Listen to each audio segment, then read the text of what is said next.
Like, what really is the problem? What really is the problem? And then for some ladies, they'll use lip gloss, and then you'll be seeing the mark of the saliva on their lips, and then they'll start having.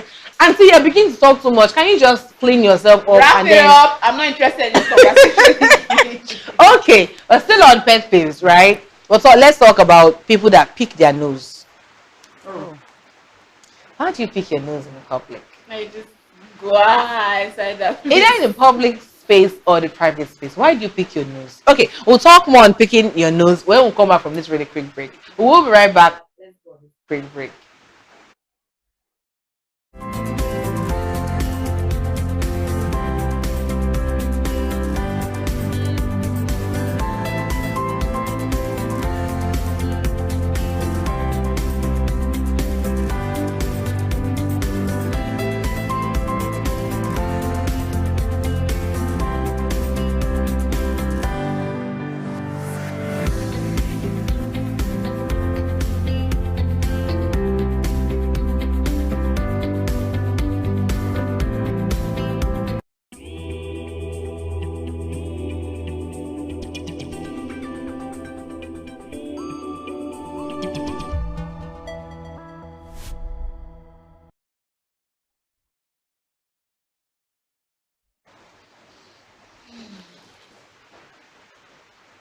Okay, yeah, welcome back, guys. So yeah, we're still talking on pet peeves and human etiquette, right? And we've spoken a lot. We've talked about a lot.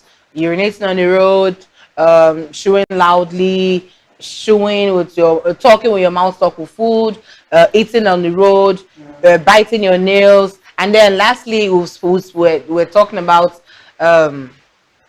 what was it now? Picking your nose as a human being, as a child, as a child that can understand. Yeah, but it's, children had a lot of as a child that can understand, but as a human, as an adult, why do you pick your nose, even in the private or in public? I think the best way to do that is, I think the best way, like what we have on the screen now, you see a child. This obviously is a child, but we see humans that pick sorry, we see adults rather that pick their nose in the public or in the private. I think the best way to do that is, it's normal as a person to feel something going on in your nose. You just take your tissue or your handkerchief, your tissue, because it's disposable. Take your tissue and just clean your nose and just dispose it, and you wash your hands. Wash your hands. You cannot use your hand and pick your nose and use that same hand to come and shake somebody. It's not nice now. And you just spreading James and John. To the first pet peeve that you mentioned, where guys take a piece on the road, like right. You now do like this.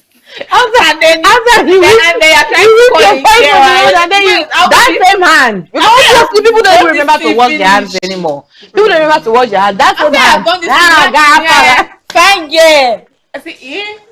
No, I was walking on the road one day. This guy was taking a piss and he was trying to call me like, "Fine girl, what's up?" What's up? That what happened? What's up? That what? Did you lose your way, sir? What's up for that one? I gave him. I said, "Come now." He was not doing like nothing. He not rush.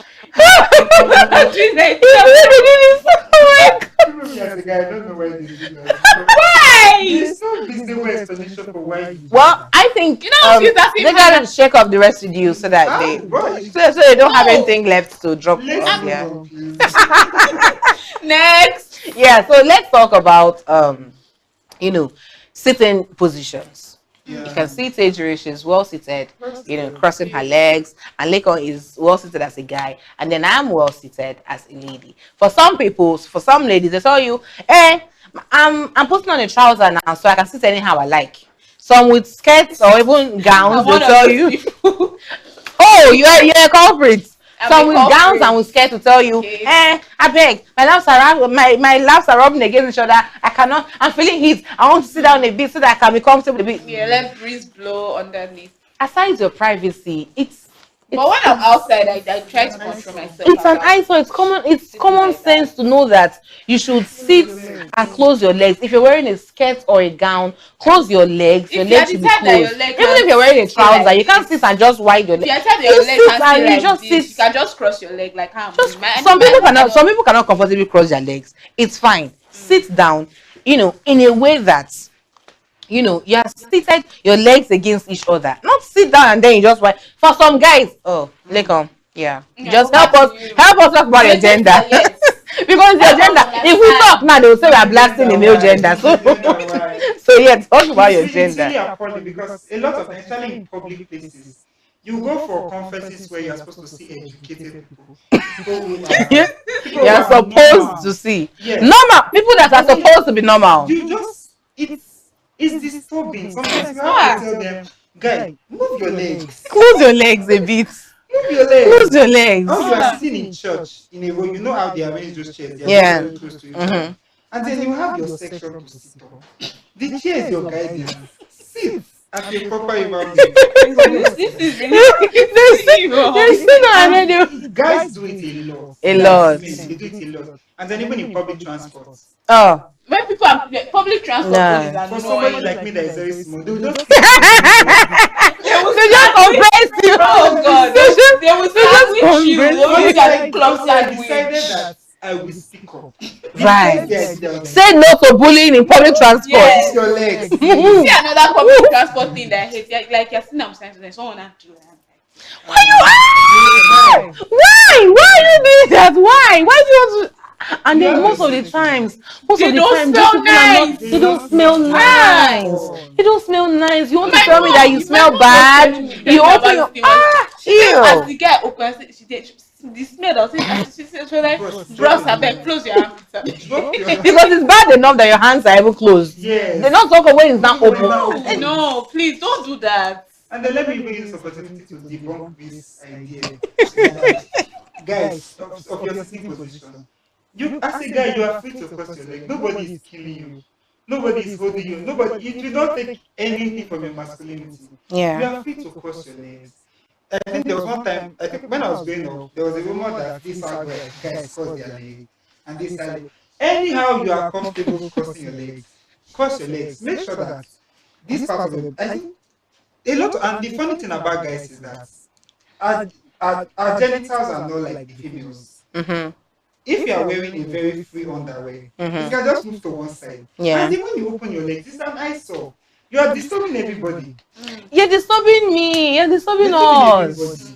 There's one of my Why do we have to see that? Anytime he comes to class, that's good. Anytime he comes to class, I don't know. He's always, you know that thing that some guys do, that they will use their hand and pack. Some persons do it intentionally. It's a bad character. You know, now this man will enter inside the class with minors in the class, will now lift it up. When I want to, you now put his leg on top.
Global headlines, and the moments that matter.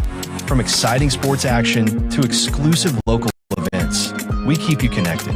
Celebrate our culture, people, and voices with powerful documentaries and inspiring stories. Experience premium entertainment, from trending music to urban lifestyle and beyond. Grow your spirit with life-changing messages and uplifting perspectives. Lead the way with bold conversations, fresh ideas, and thought-provoking shows. Wherever you are, whenever you want, watch TVM on all your devices. TVM, your world, your network.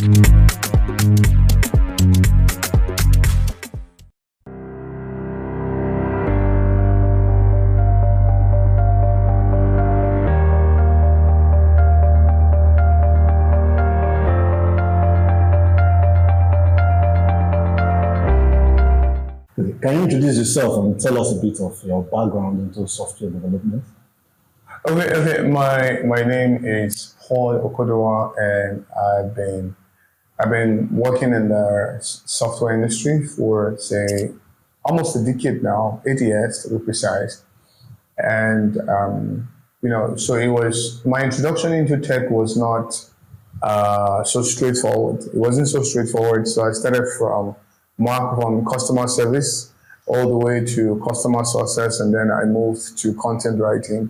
From content writing then to learning software engineering. So software engineering to content creation, like educational content creation. And that's where I am now. So it's not been a very, very, very straight journey. But it was, I think my introduction into tech started when I started learning to build websites at the beginning, WordPress and the rest, trying to do, okay, it was HTML. Okay, I think I'm getting it now.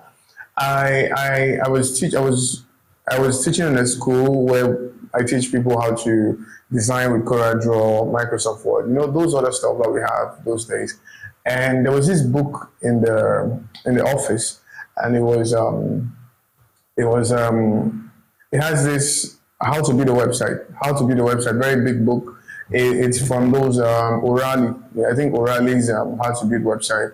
And I can remember that the first website there in that book was to build a website for a football team called Carnington Cougars. That's the name of the football team.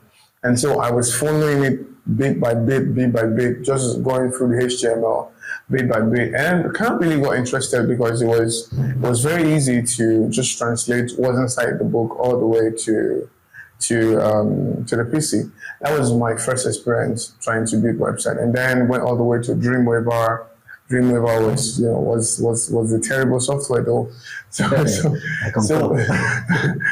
all the way to Dreamweaver, and then it was from Dreamweaver, just kept on learning, and then YouTube became very popular, and jumped into YouTube and started learning as much as I could.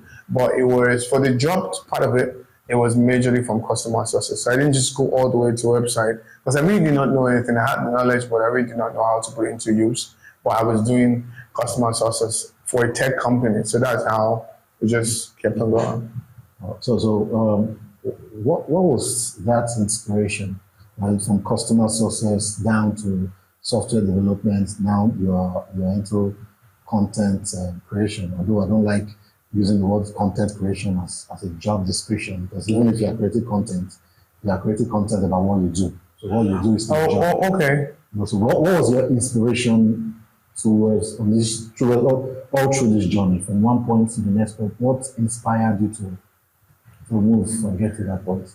Okay, so the first time I was building a website, very cheap website. Then I got that job as a customer success guy.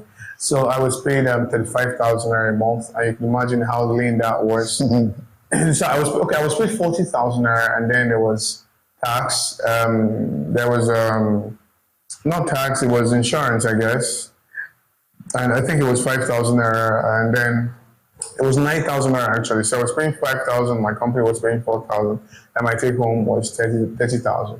But the guys those who were building software, they were earning way, way more than I was. So I was the one involved in scouting the customer, making sure the customer come do business with us.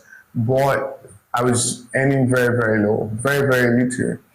And but aside the fact that I was earning little, I'm somebody who's very, very interested in being the one who's at the top and not the one who's below. So I knew that the easiest way for me to do that would be to build software personally, to move all the way from customer service and build software, even though that doesn't seem like the right thing to do in 2025 right now. But what I did was I was taking time to, upskill myself and sell my services outside what I was doing for the company. So I was doing customer success. I had things like templates on how to close deals. I had contract draft.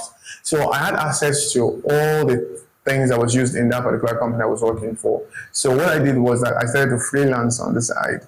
So I started to freelance on the side, not trying to build software like they did, because I really did not know the technology they were using. I don't know. I'm not good at the technology, but I knew the technology they were using, but I'm not very good at it. So I started to freelance on the side. So I started with website development. That's what I started with, and just kept on going. And then website development, I was doing website development for Nigerians, right? But you know how Nigerians can be. Somebody says, I'm going to pay you 200,000, and that 200,000, you will use it to design heaven and earth for me. So I wasn't so comfortable with kind of relationship I was having with Nigerians. So I thought, what would be the easiest thing for me to do for people outside?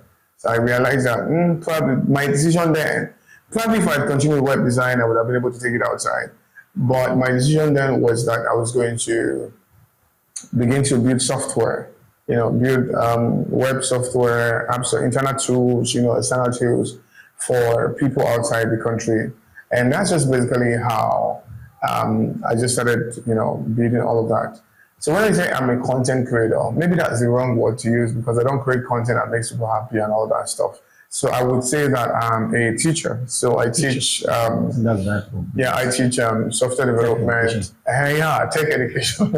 I teach software development online. That's what I do. So I don't really entertain anybody. In fact, if you're looking forward to be entertained, you won't really watch my content. You won't. All right, now down to the tech, because I understand that there are careers or skills or businesses that thrive in the right ecosystem, right? So is there a developer hub in Benin, because you are based in Benin right now? Is there kind of a group developer hub where you guys kind of share ideas or what's the word, troubleshoot problems like in Benin? Yeah. Okay. I think the good thing about being a developer is that you don't have to be in a local circle, right? It's a choice if you want to be in a local circle or if you don't want to be in a local circle. It's just a choice thing. Okay. It's not something that is very compulsory, like maybe like people who sell clothes, yams, and the rest. You don't have to. But in Benin City or Nigeria at large, they have various developer groups that you can belong to.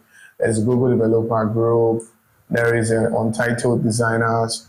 There's a whole lot of different groups that you can belong to. You just have to probably find them on LinkedIn or probably go to Eventbrite and sign up for one of their events, attend the event, and you definitely become a member or become a friend to the people who, become a friend to the persons who host those design conferences, right? But for outside, you can just really start from Google searching. So people are very, I think the tech community is one of those communities where people encourage you a lot, even though people can still discourage you a lot. Because when you see people getting a lot of results and you're not getting that result, it's discouragement. But if you're just getting started, they can really encourage you. There are tons and tons of Slack groups that you can join. There are tons of online meetups that you can do. Some persons even do morning brew, like morning coffee sections, like every Monday, every weekend. So you just join them and you get acquainted with what's happening in your industry at that time. So you could actually join as many groups as possible. So aside these internal resources, because what you just described sounds to me like resources made available by people who are in development. Sure. Now, are there other, do you think that in the government, state government, federal government have made enough resource available for young developers? And then if they haven't, what do you think is missing in the whole development system in Nigeria, developer system in Nigeria, from the perspective of the government, not within your group now? Okay, I think personally that the ecosystem in Nigeria is not thriving yet. Privately, the ecosystem is thriving a bit, but the thing is everybody is doing things in silence, secretly in their rooms. I personally have been in my room for the past 3 years just working and not really coming out, right? But in terms of the government aspect of things, I would say a complete no. I would say no because there's a whole lot of things that is needed for a developer to thrive. If you don't have some very constant factor, you will not be able to thrive as a developer, irrespective of the part of the country that you are. For example, if you do not have light, you will not be able to thrive. It's your productivity is directly proportional to how much lifetime you have and how much network you have. You know, there's sometimes I'm working personally and network just goes off. Like I can't continue. Like probably I'm on a call and the next thing I just realized that my network just dropped to 0. I can't continue with the call and the person is saying hello, hello, hello. You just have to wait for the call to end or wait for the network to come back and then you go send an apology note. Hey, I'm sorry, it's the network. So you keep on saying that same thing multiple times, right? So I don't think that the government is providing a lot of resource for people who are working remotely or people who are in the digital space. You have to cover up so many things yourself. I did a boot camp. We had 4,000 persons in the boot camp. Lots of persons, while they were on the boot camp, lots of them had light fluctuations in different part of the country, not like the same part of the country, different part of the country. A lot of them had light fluctuations. You won't believe that their laptop got fried. Many of them. Some of them, their transformer just went off. Wow. Their laptop got fried. So you can usually see pictures of people who say, hey, my motherboard just went bad. Why? Because light just fluctuated. There are some persons who say, I started this boot camp to learn, but in the process of this boot camp, they came and they took my transformer away. As crazy as that is, they took my transformer away and now I can't really join the boot camp. You know, so I think there have to be adequate resources put together for people who are working remotely or who are building application, from security to light to even credit facility for you to acquire gadgets. Naira is not doing so well in the market. I remember when I started, say like 8 years ago, you could actually get a brand new PC for 90,000. That's how much I got my first brand new PC, 90,000.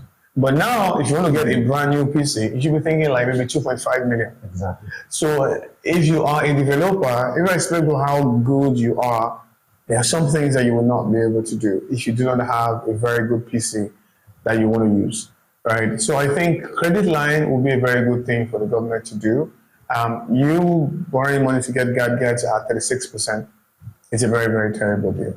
At DSAG Engineering and Services, we anticipate, manage, and deliver. Since 2000, we have been a leading EPC company, ensuring customer satisfaction through quality service and timely delivery. With integrity, proficiency, and innovation at our core, we provide world-class solutions tailored to your needs. From engineering designs and construction to procurement, manpower outsourcing, and maritime supplies, DSAG delivers excellence. Partner with us today. Visit www.dsag.net or call +23 4807 254 8724. DSAG Engineering and Services. Anticipate, manage, deliver. Welcome back to the concluding part of this conversation. And before we went on that short break, Engineer Poye was telling us about the difficulty or what the government can do to make it easier.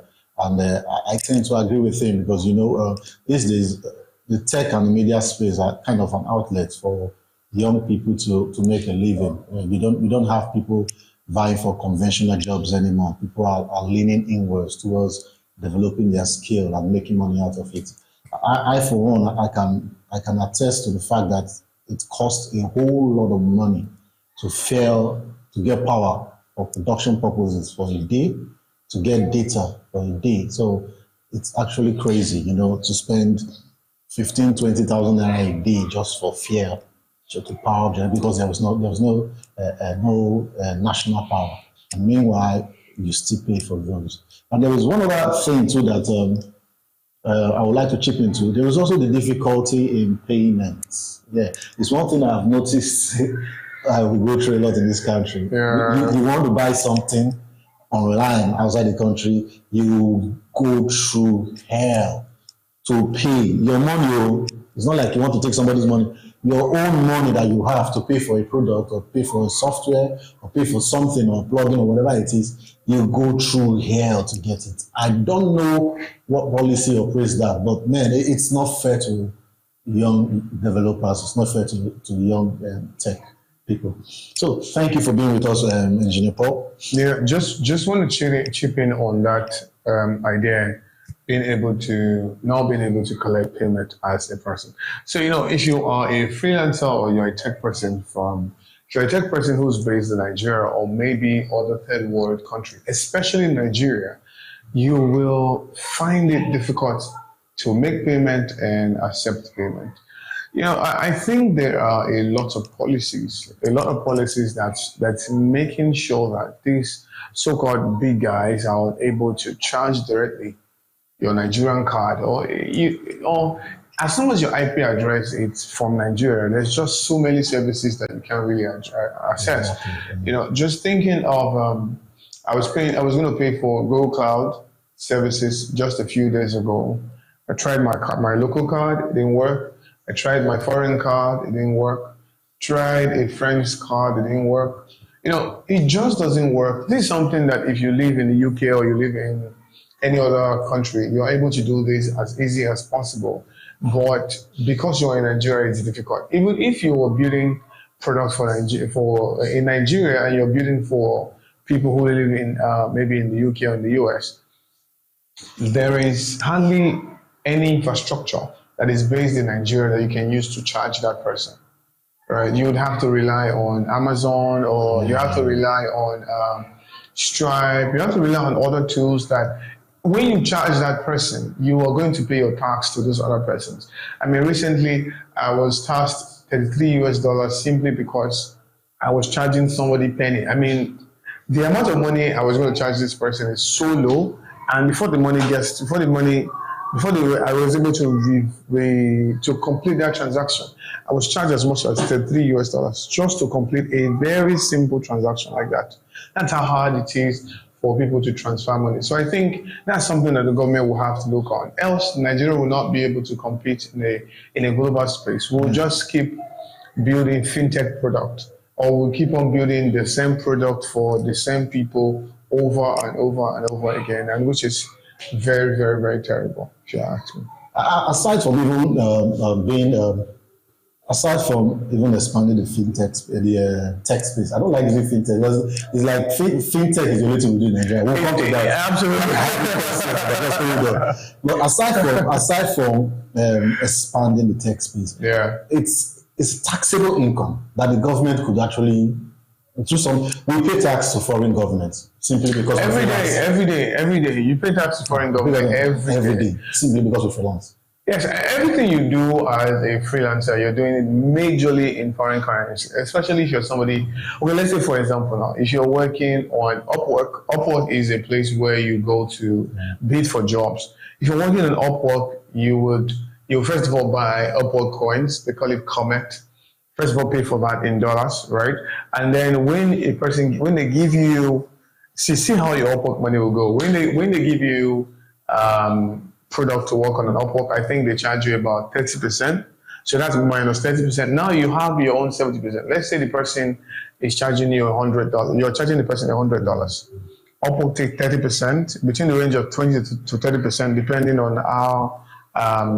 I think 10 to 30%, depending on the price range of the project. And then that person gives you $70. Upwork is supposed to send that money to you, but they can't send the money to you because you don't have the facility. Not just facility, there's government restriction as to how much money you can collect, you can receive from Upwork. You can't, Upwork cannot send it to you. So what you do is that you would have to open an account in America, but you do it through a private company, right? Those guys, they will then charge you a particular percent for receiving that money from you first. And then, let's say, for example, that the standard rate of Naira is about 1,600 Naira, as at this point, I guess. And then that same company will sell Naira for you like 1,550 something Naira.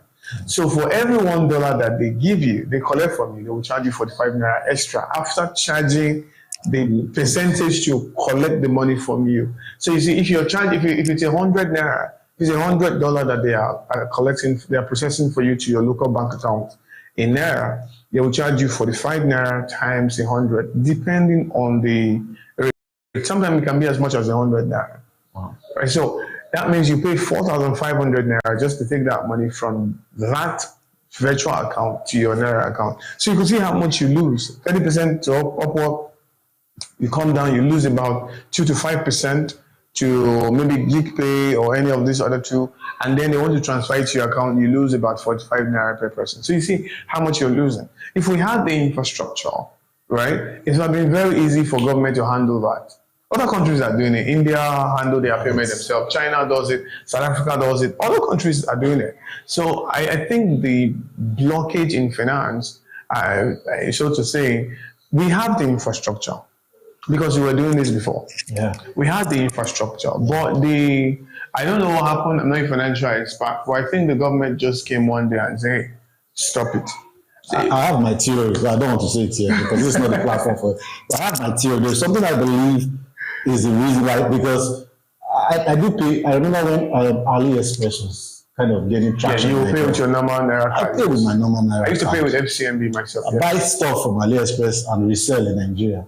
All of a sudden, one government came and said, "Look, I don't know why. They would give you reasons for money laundering or whatever. But my thinking is, you do not throw away the baby with the bathwater. Yeah, you do not stop 200 million people from receiving money from America simply because a few of them will do money laundering. 200 persons are into money laundering, right? You know, I went to, do you know the funny thing, Lawrence? The funny thing here is, because of this issue, I went to FCMB to go open a domiciliary account because they said, okay, it's a domiciliary account, it's fine. Then I happened to have courses on Skillshare. And that first time I made some money on Skillshare, and it was about 72, about 100 and something US dollars like that. In order for me to, I made about 100 and something dollars. So I wanted to collect the money. I put my FCMB DOM account as the account that you send the money to. Normally it ought to get to you as dollars, right? You know what happened? To get that money from Skillshare here, right? They had charged me about $49 already. Wow. I'm telling you, just to get the money from Skillshare's account to this account, they said 50, but they say they're actually they charged me $49 US. And then when that money came, you won't believe the rest. It came as Naira. FCMB said it was a mistake or something. They sent FCMB converted the money to Naira for me by themselves, right? And I had to go and pick. Do you know how much got to me? From $100 and something. Do you know how much got to me? 24,000 Naira. That's how much got to me. So that's how crazy. That's how crazy the policy can be. Less than $30. That's less than $30. Yeah. That's how crazy the policy can be. Wow. That's how much got to me.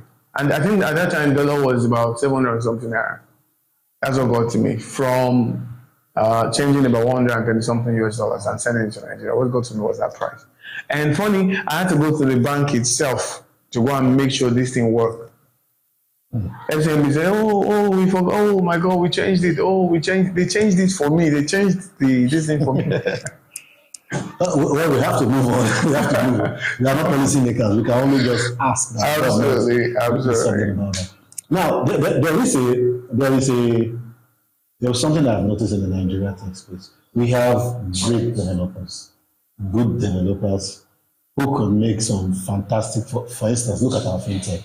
Like our fintech is one of the most robust out there. We do mobile payments easily. There are a lot of banks in Nigeria that do not have offices that people even know. But absolutely, 60 to 70% of Nigeria's bank with them. Why have we not been able to translate this success in fintech to SaaS, software as a service, provide other services? The other things we could do with software. Why is it just the financial space that is? Okay. So I think a lot of persons are doing this already, but you will normally find these persons in Port Harcourt.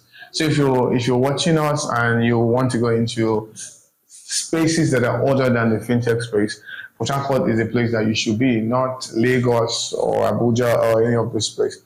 So you would normally find most of these guys in Port Harcourt. So I used to have a work colleague. He formed, he's the owner of CEO, I think, of Pipes. Pipes is a very cool tool for DevOps. I know a couple of persons in Port Harcourt who are doing this, but I think the Lagos boys and the around Nigeria boys, they have to be doing a fintech for something, fintech for anything. So the fintech space has become so competitive that your success is directly proportional to how much money you're willing to waste.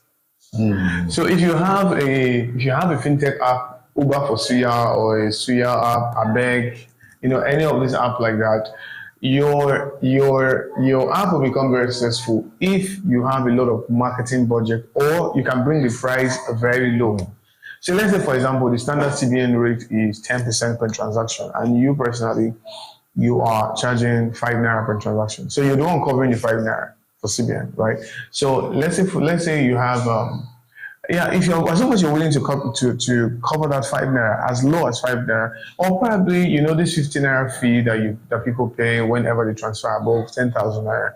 If you say, okay, I have 300 million, maybe $10 million in the bank account, I can cover that 15 naira for like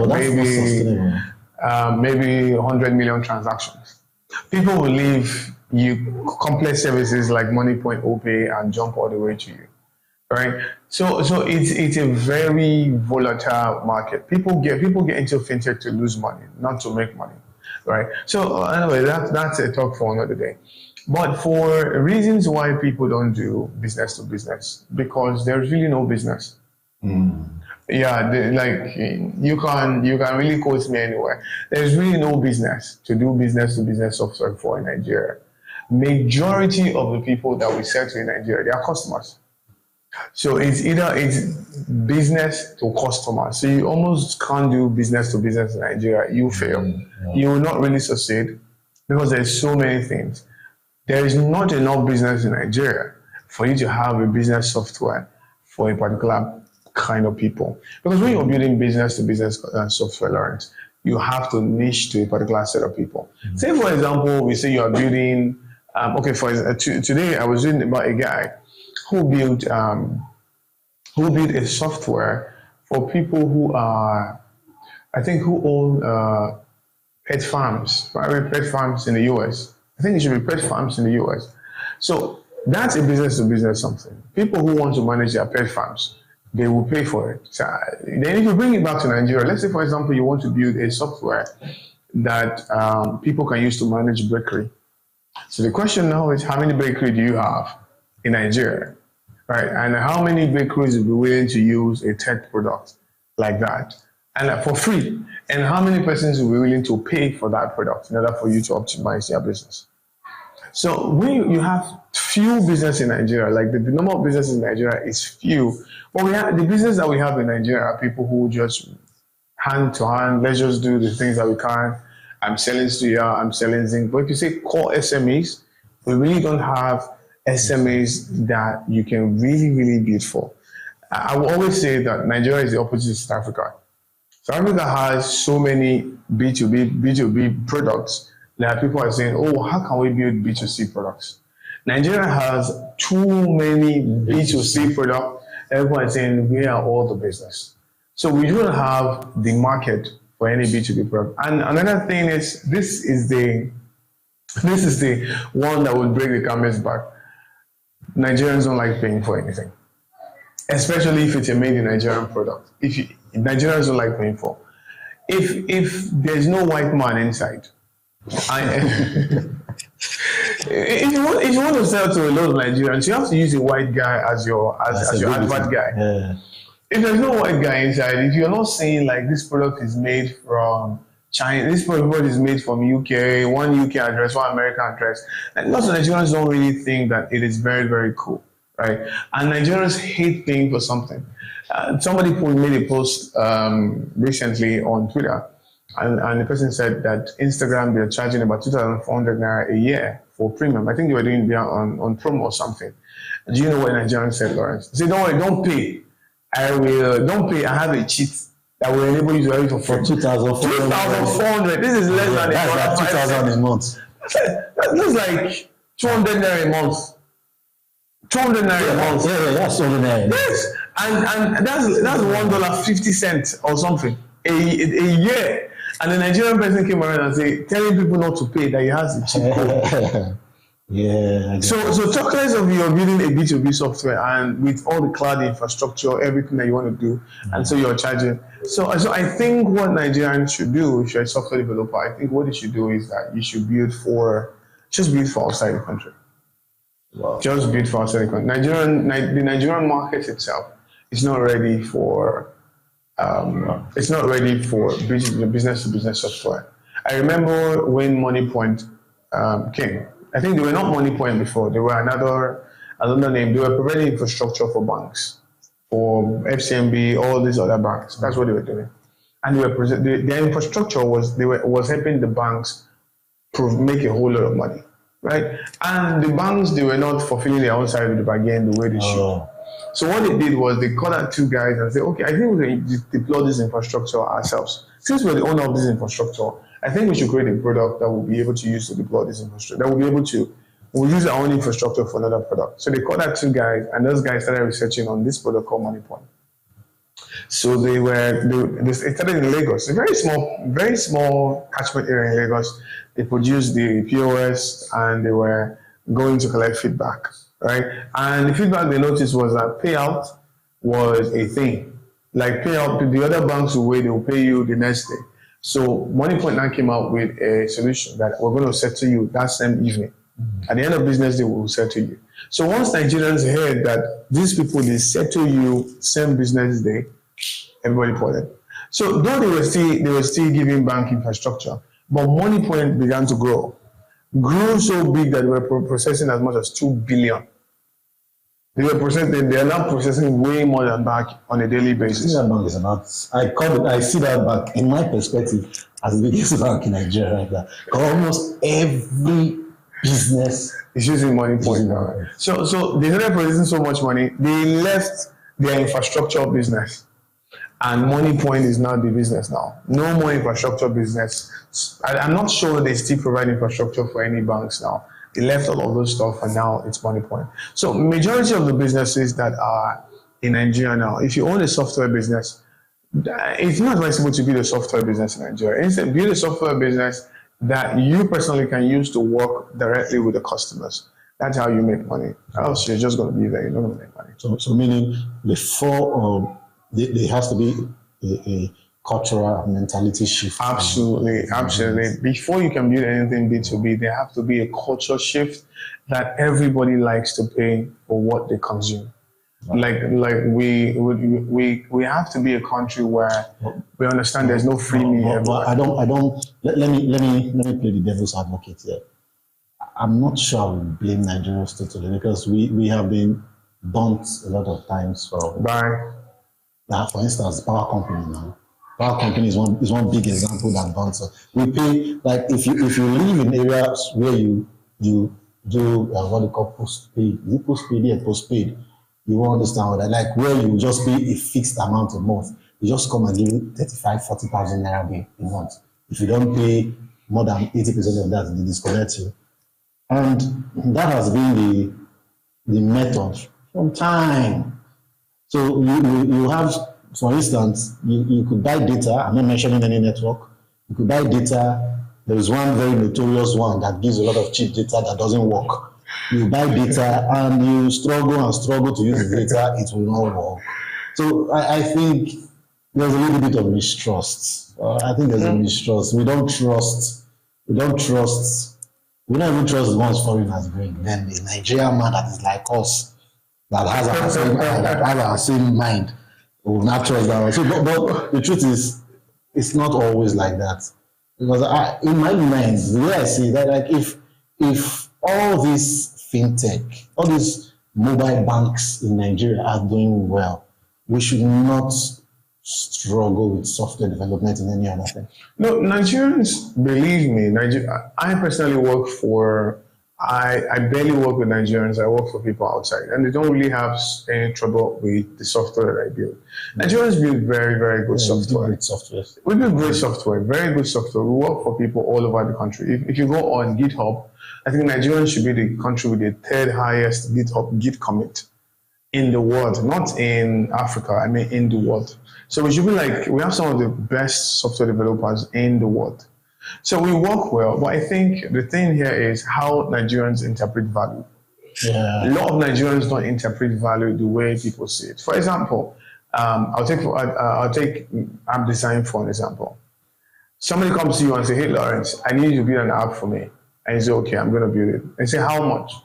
You say, okay, the guy says, I'm going to pay you $1 million. And you say, no, it's 10 million you have to pay. And then the guy says, and you say, no, I'm not going to pay. I'm not going to, I will not build it. And the person, you hear words like, it's not ordinary to sit down on the chair and be drawing something on the screen. Just to draw and give me, and that's what you are saying. That's what you are charging $1 million for. Or maybe you're a video editor and the person says, edit this thing for me. You say, how much? Say, I'm going to bill you $300K to edit this 1 hour clip. And the person says, eh? So just to join this bad part. Yeah. So I think because we are paid on a monthly basis, not on an hourly basis. Yeah, so we really don't understand what it means to sit on a chair to do stuff for 1 hour. I've been designing for almost 6-7 years. I've never designed for Nigeria, except the ones I just do for my friends and just give them for free. But to design for Nigeria and I get paid. In fact, I don't even have graphic design to my portfolio because when I came to, the first time I moved to Benin City, I went to print some designs I did from one of these print press like that. And I met somebody there who was talking with their in-house designer, and he finished doing very beautiful design. And he gave this man 1,000 naira. And the guy said, "Thank you, sir." And I met the guy like, "Why? How much do they pay for design here?" Because I design very well too. Say, 1,000 2,000 naira. I'm like, "Oh, really?" He says, I removed the title graphic design. I just wiped it off. You won't be giving me 2,000 naira for my hard work. You see the way kind of thing is that I wiped it off. And I mostly design for foreigners. So we have to be able to interpret what value means. Yeah. So because we really don't know how to interpret value, and we do not understand what time, we don't understand the value for people and also value for time, even time as regards to our business. A Nigerian person will prefer to use a spreadsheet than to use a normal spreadsheet than to use Google Sheet or than to pay for Google Sheet. You just prefer to do it the hard way because you think, oh, I'm not sure I'm going to, I want to lose this kind of money. But we would have to be able to interpret loss and optimization. Because what all this software does is that they help you to optimize your business so you can focus on other things. But because of the way a lot of Nigerian businesses are built, they are not built for growth. They are built to just survive. So you can't be selling software to businesses that just want to survive. So, but you see the American businesses, a solopreneur can be running 3-4 businesses, right? Because he's automating them with software. And so if the person would say, okay, how much am I supposed to be paying a staff? If I'm paying a staff in America $15 per hour, and I'm paying this person 5 hours a day to do business, to do something for me, and that means this person is going to work 31 days in a month or 30 days a month, is it not better for me to just buy software, pay $100 a month, that will automate everything that this other person would do?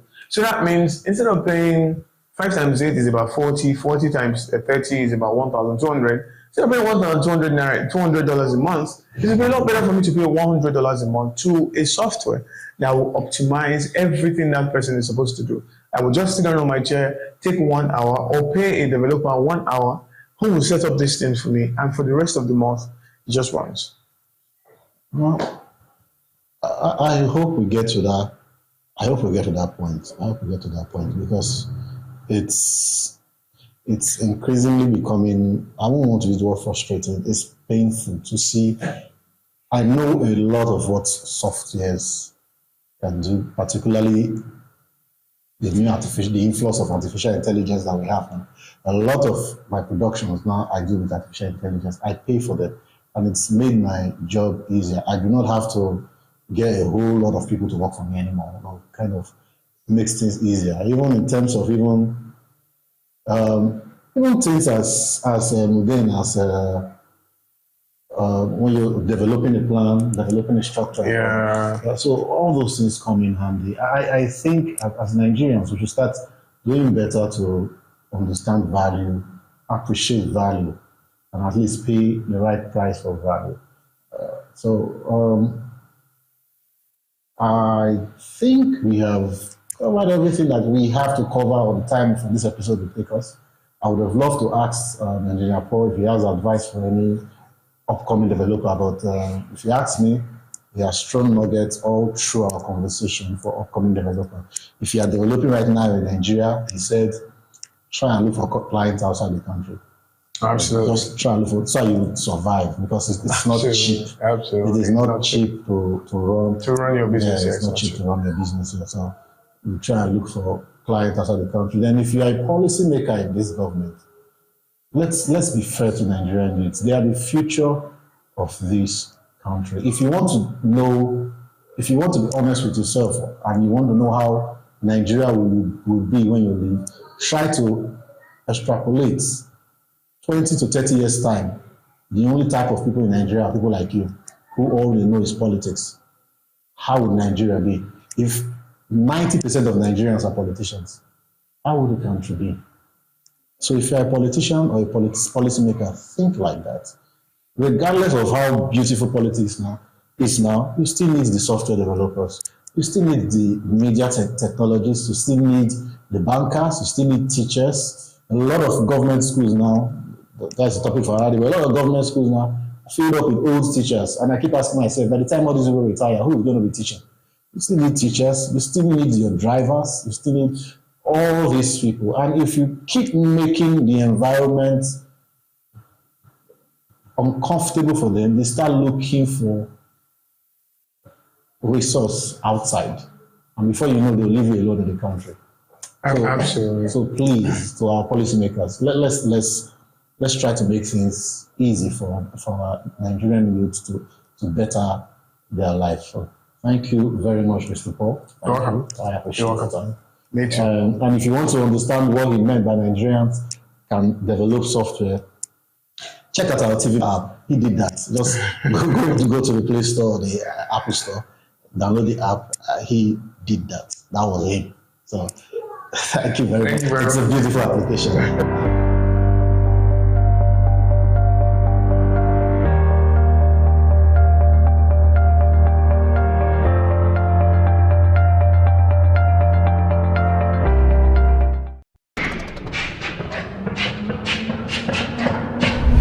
Hello, welcome to today's broadcast, and I'm so excited to have you here today, all our men from all around the world, on today's episode on Men's Workroom.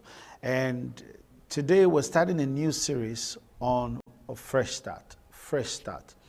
I want to say a very big welcome to every one of you from all around the world who watch this broadcast from time to time. It's a weekly broadcast. Men's Workroom is a weekly broadcast where we share things that will benefit men in order for them to be able to move their lives forward. Today there's so much clamor for different things, but much persons are not looking in the direction of the men. And I know definitely that if we can fix the men, we can fix our world to a very great extent. So welcome. Also to say a very happy new year to you. This is a brand new year in 2024, and I'm excited to be sharing with you on a fresh start. I usually start with a scripture from the Bible because I'm a believer of the Bible. The wisdom of the Bible cannot be unturned. Luke chapter 15, verse 17 and 18, it reads, "When he finally came to his senses, he said to himself, 'At home, even the hired servants have food enough to spare, and here I am dying of hunger. I will go home to my father and say to my father, I have sinned against both heaven and you.'" This is the New Living Translation of the Bible. Now, these words are words of a young man who many people call the prodigal son. Some call him the lost son. A man who decided that he wanted to leave the canopy of his father to go seek a better life and enjoy himself with his friends and build a new empire for himself. Unfortunately, he left home and things became messy for him. He couldn't really put himself together, and he said to himself in verse 17, the Bible says he came to his senses. Now, that is the point I want to make today. We can only have a fresh start when we come to our senses. When we talk about a fresh start, we're talking about a new beginning. We're talking about starting something all over again, fixing the damages and getting on with our lives. There's a saying that says that where there's life, there is hope. As long as there is life, there's surely hope for everyone. So when we talk about fresh start, we're talking about having a new beginning, having a fantastic life hereafter, having a blossoming life hereafter. Now, I'm sharing this at the beginning of this year. What is it about a new year? A new year, some people say it's just about numbers. Some people say it's just about time. Some people say it's just about season. But I look at it from a perspective of accountability.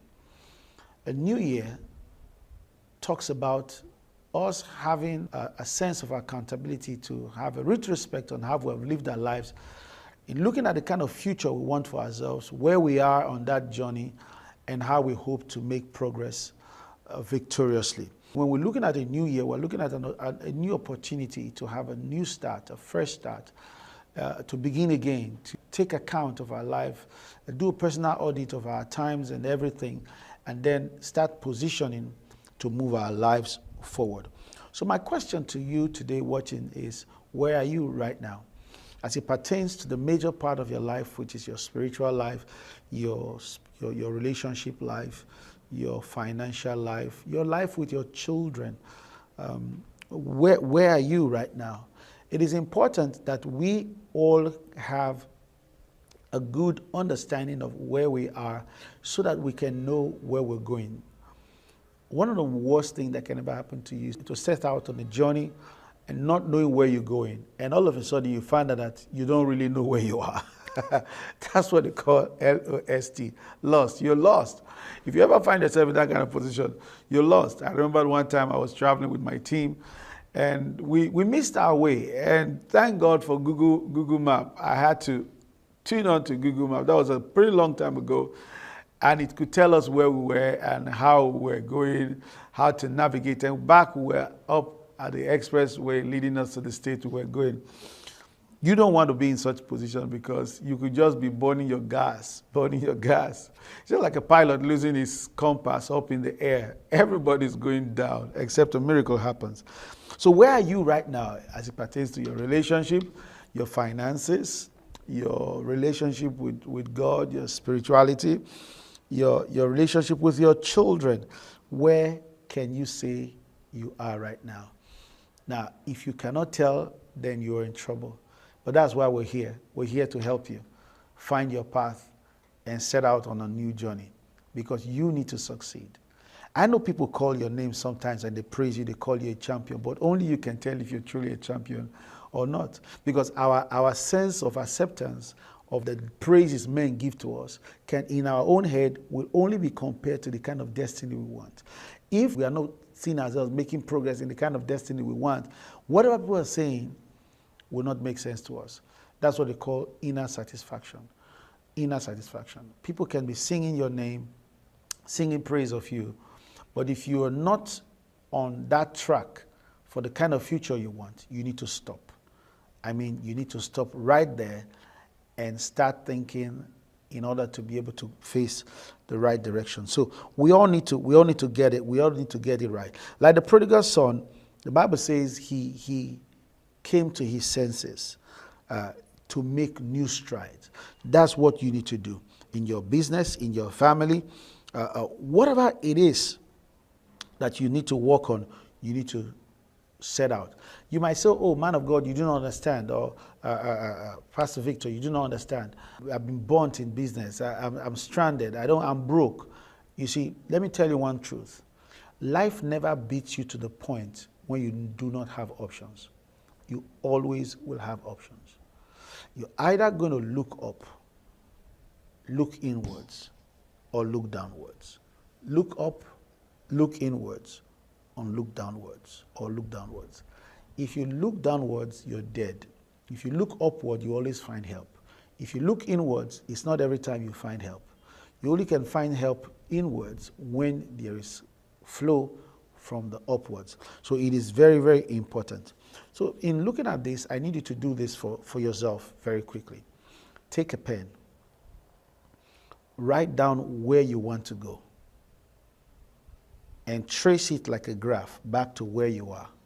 How far are you from where you're going? Are you even on track? It is very important that you do that. When that guy in the scripture we read found out that he was eating with pigs and swines. And he couldn't even find, because the pigs ate everything up. He said to himself, I still got something. Every chess player knows this, that you must have a secret move in order to win every game. So what is that secret code you have? You might not have thought of it, but if you take a pen now, you can write down. What is that one thing that you need to do that can put you back in track? As it pertains to your relationship, your finances, your spirituality, your life with your children. What is that one thing you need to do? You are never really left without an option.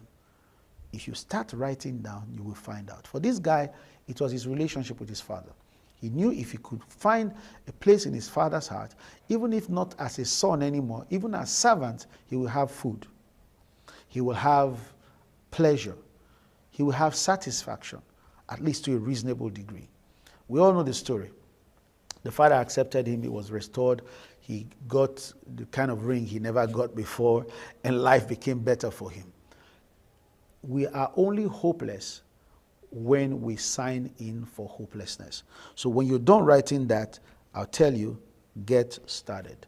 Even if it is a relationship, even if it is a phone call you need to make, even if it's somebody you need to get back to, if it's a course you need to take, you need to do that right now. Now, we only can complain when we have done everything we know to do. Until you've done everything you know to do, you don't need to complain. The time to move is now. Don't forget, parties are organized by people for people. If you want to make progress, if you want to succeed this year, you need a fresh start. Write down the things you're not doing well. Write down the things that you ought to be doing well. Then write out the moves you need to make in order to get there, and then you will succeed. I guarantee you all of this, that as long as God is on your side, you're going to win. Though your business might have been down, you're going to rise up again. Though your relationship might be at the verge of being broken, you're going to rise up again. You might have lost confidence with your children, you're going to rise up again. God is on your side. As long as there's life, there's hope. You can have a fresh start. Congratulations. And when you're done writing these things, I'm going to be seeing you in the next class next week. You're on the winning side. My name is Victor Atenaga, and I remain your partner in life's conquest. I'll see you next week.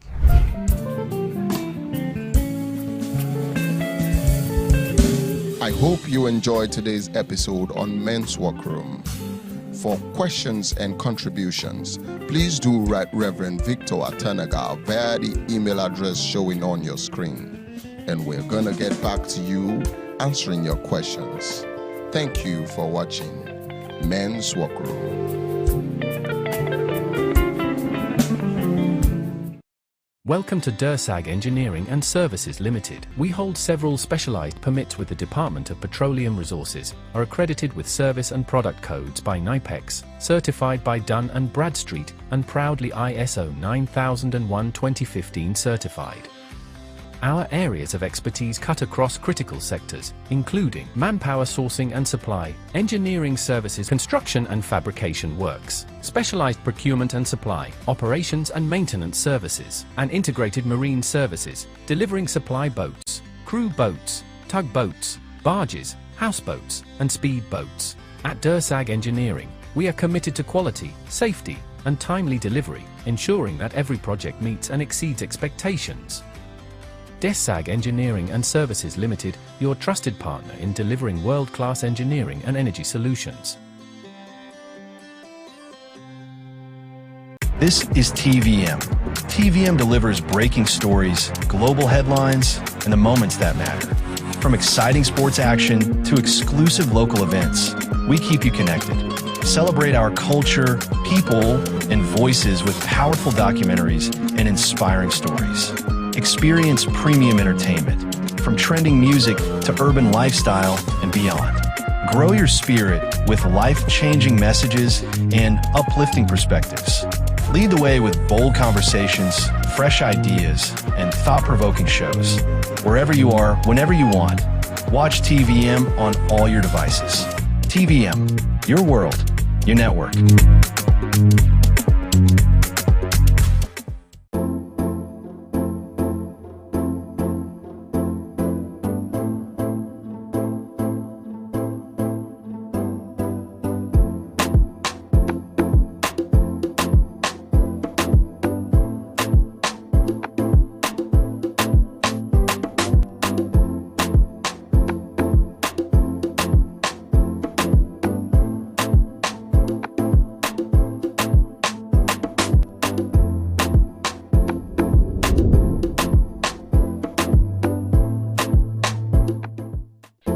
Hi guys, you're welcome to another episode of Event Pulse. I'm Tejiri, and right here I'm going to be taking you through your favorite event diary on TVM. The event we're going to be looking at today is the canopy dropping of late Mrs. Mama Atuma Tewe, who was aged 74 years old. She is the mother-in-law to High Chief Promise Lawuru. This is a moment of honor, tradition, and a celebration of a life well lived. Let's get right into the event.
By this time, I will say, I want to bring up the one and only J King again.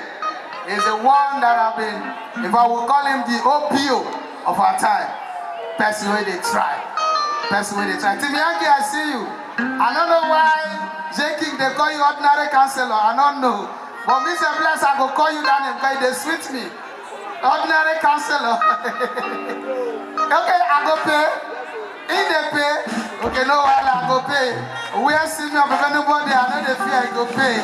Alright, ladies and gentlemen, let's have the one and only J King. Lara Potilana, if ever say the word. Oziki Potilana, if ever say the word. Everyone is up. Mama, everyone is up. The goodness of God. You see, we have a lot of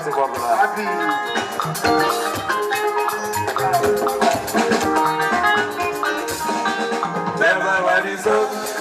Everybody's up.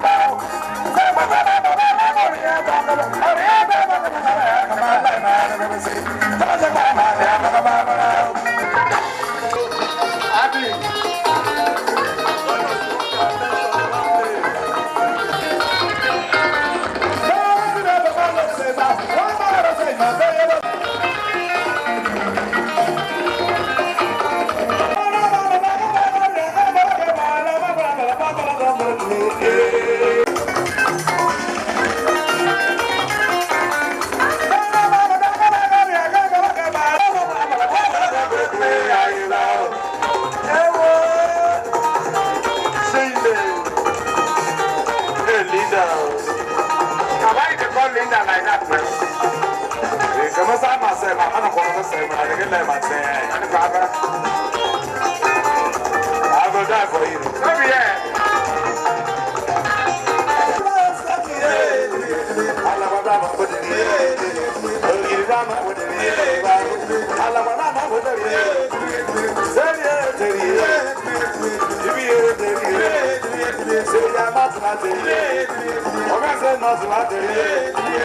See me, I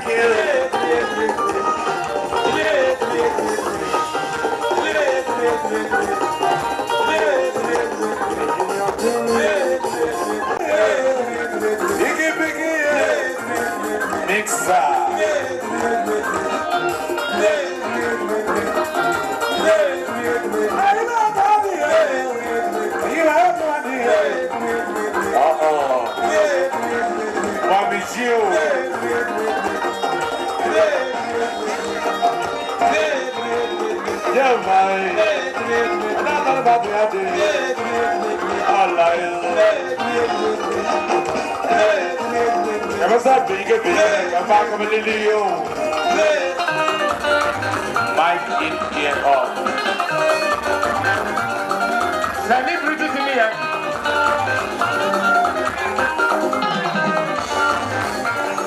Ordinary councillor.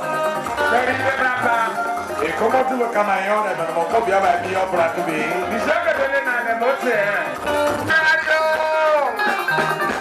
My brother, not be competition. I hear you. Oh. Come on,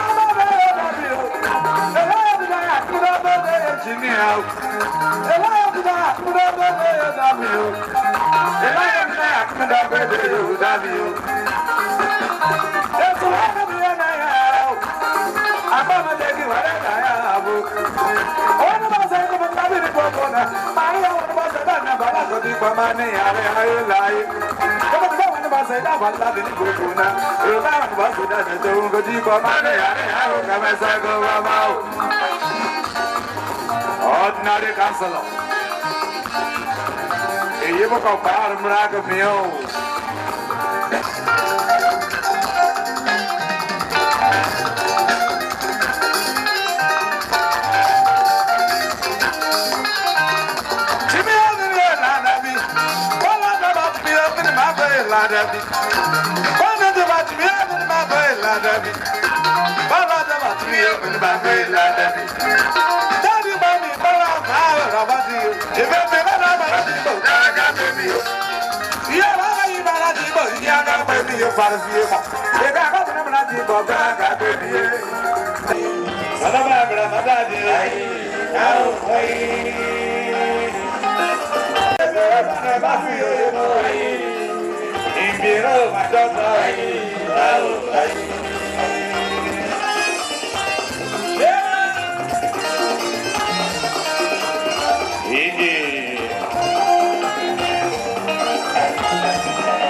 We have to present to High Chief Promise Lauru, the next condolence.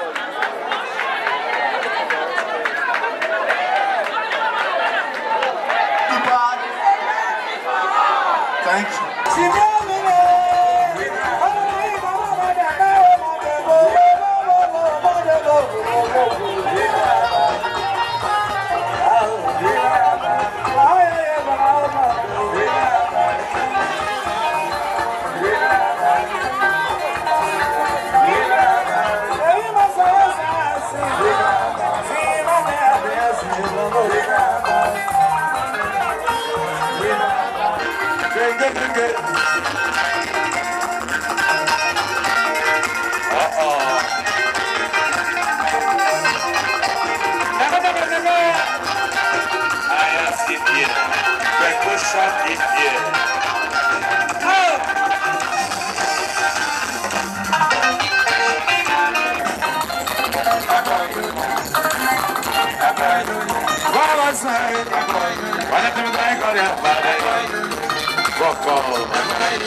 We recognize your presence, even though we not say many of, now you carry many of us come, and because of mommy now make many of us come. We say you are doing well. Thank you, sir.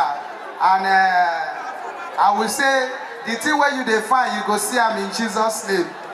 All of us know the thing where in define.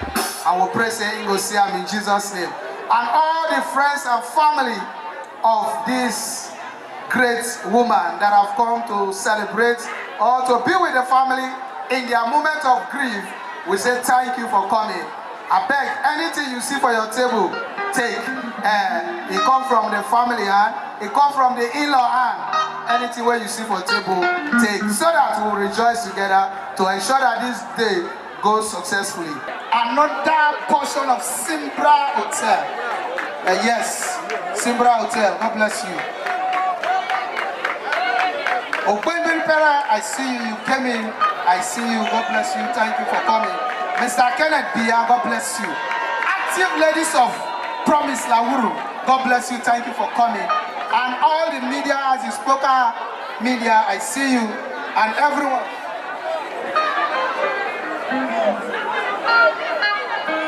Okay, the DJ of Ozigi Movements, Comrade Ebola Sam is here, and his team. They are here active. The people came from different places, far and near, just to be here. God bless you. From all of us at TVM, we extend our condolences to High Chief Promise Lawuru. And that's all on this episode of Event Pulse. For more of our content, you can follow us on all our social media platforms, like, share, and subscribe.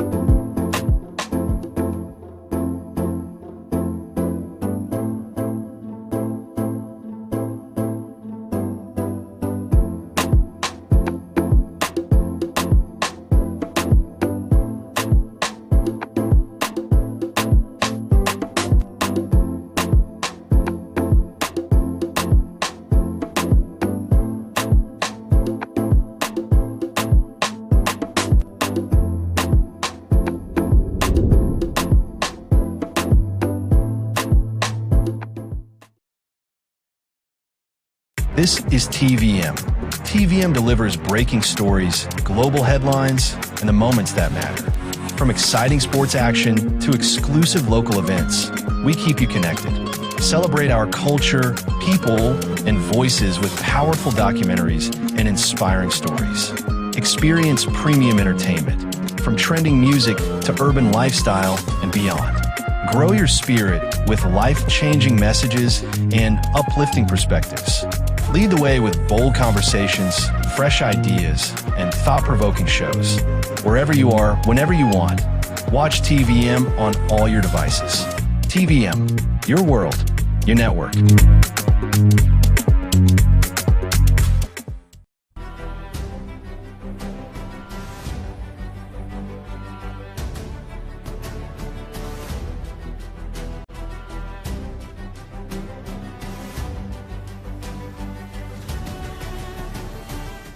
Nigeria is one nation, but within it are different identities, cultures, and diversities.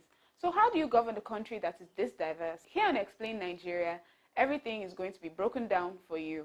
The answer Nigeria chose was federalism, a way to share power, protect diversity, and promote unity. Federalism in Nigeria is a system of government where power is shared between the central government, states, and smaller political units under one constitution. In Nigeria, these are the federal government, 36 states and the Federal Capital Territory, and 774 local governments. Each level has constitutionally defined responsibilities designed to promote cooperation rather than domination. Nigeria is a large and diverse country made up of many ethnic groups, religions, and cultures. To manage this diversity and prevent domination by any single group, Nigeria adopted federalism. Nigeria operates a three-tier system of government. At the top is the federal government, which handles national matters such as defense, foreign affairs, currency, and immigration. Next are the state governments, 36 states and the Federal Capital Territory, responsible for regional issues like education, healthcare, agriculture, and infrastructure. At the grassroots are local governments, which bring governance closer to the people by handling community-level services. Nigeria adopted federalism to manage its deep ethnic, religious, and cultural diversity. With over 250 ethnic groups, federalism was meant to prevent domination by any single group, protect minorities, and bring government closer to the people. The Constitution divides powers into three legislative lists. The first legislative list is the exclusive legislative list. This contains powers reserved for only the federal government, including defense, currency, foreign affairs, and immigration. Next, we have the concurrent legislative lists. This contains shared powers, including education, healthcare, electricity, and roads. Both the federal and state governments can make laws here, but the federal law takes priority if there is a conflict. Finally, we have the residual legislative list. This includes powers not mentioned elsewhere and is meant to belong to the states. Nigeria's federal system evolved from colonial rule. The two constitutions that they had at the time was the Richards Constitution of 1946. This recognized regional diversity. The second constitution was the Littleton Constitution of 1954, which formally introduced federalism. At independence in 1960, Nigeria's region had more autonomy and control over resources than states do today. The goals of federalism remain clear: national unity, inclusion, regional autonomy, and fair power sharing. In summary, federalism is about sharing power to keep the nation united.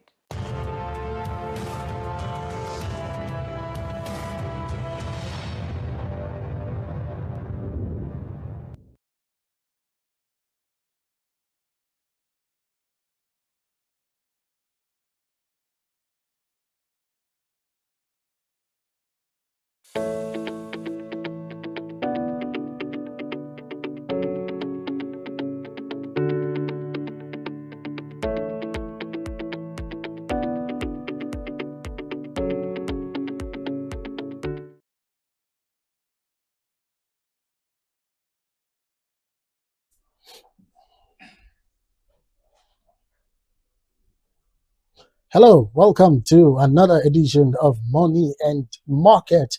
Yes, it is that program that tells you all about the money and how the market is and how it affects you and everyone in the economy. So today we will be looking at how Nigeria is rewriting its tax system. By the way, my name is Fred O'Neill.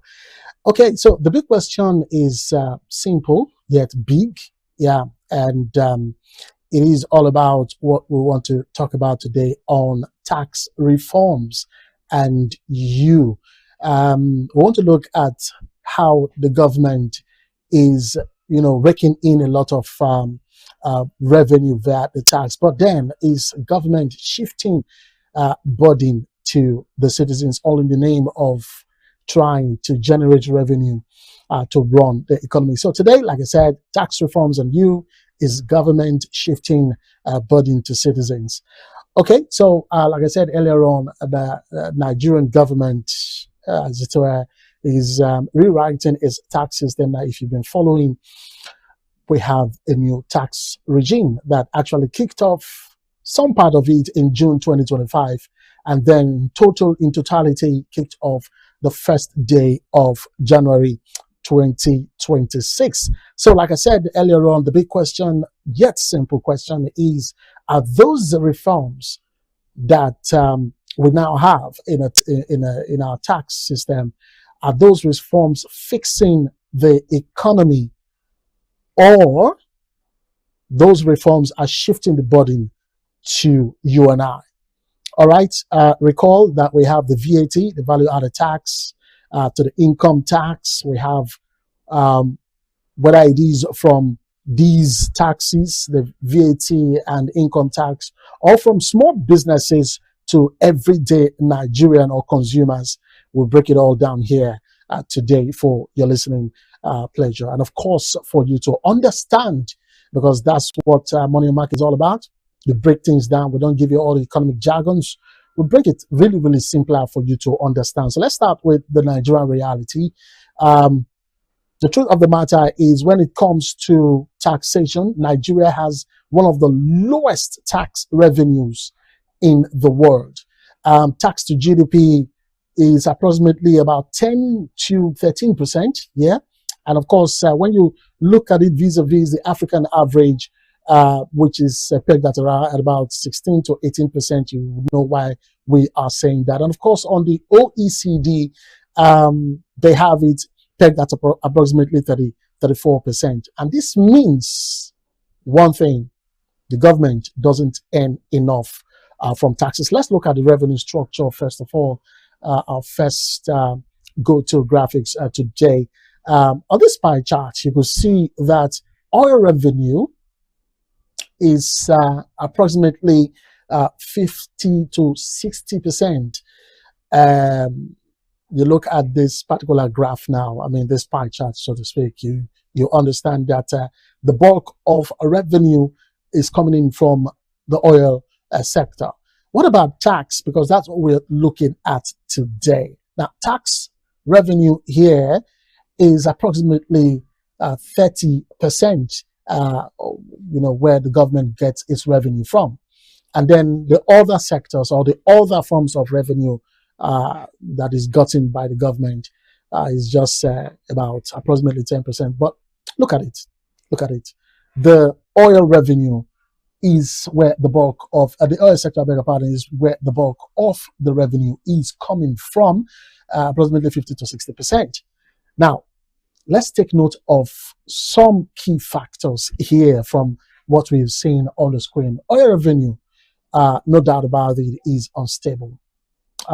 Reason, of course, if you've been following what's happening in the Middle East of recent, you definitely understand that oil prices have been very volatile this period. But like I said, there are three key notes we're going to take away from this. One, oil revenue is unstable. Two, when we talk about taxation, when we talk about the government, when we talk about economic structure of any given country, we'll also look at the debt aspect of things, and then we'll look at the budget deficit. But first of all, the oil revenue. Like I said earlier on, the oil revenue is unstable. Now, due to price volatility, like I said earlier on, and not meeting, production volumes for export. This could result to oil revenue not being stable. Now, like I said earlier on, what's happening in the Middle East, the Iran versus Israel war has brought about unstable prices or pricing of petrol, oil across the globe. At the time it was $70. It rose to $90, $100. It went as far as $110 per barrel as we speak. So the oil pricing was really not stable. That's why we say due to price volatility. What about meeting the volume of production of oil for exportation? Because there's a benchmark from the OPEC Plus,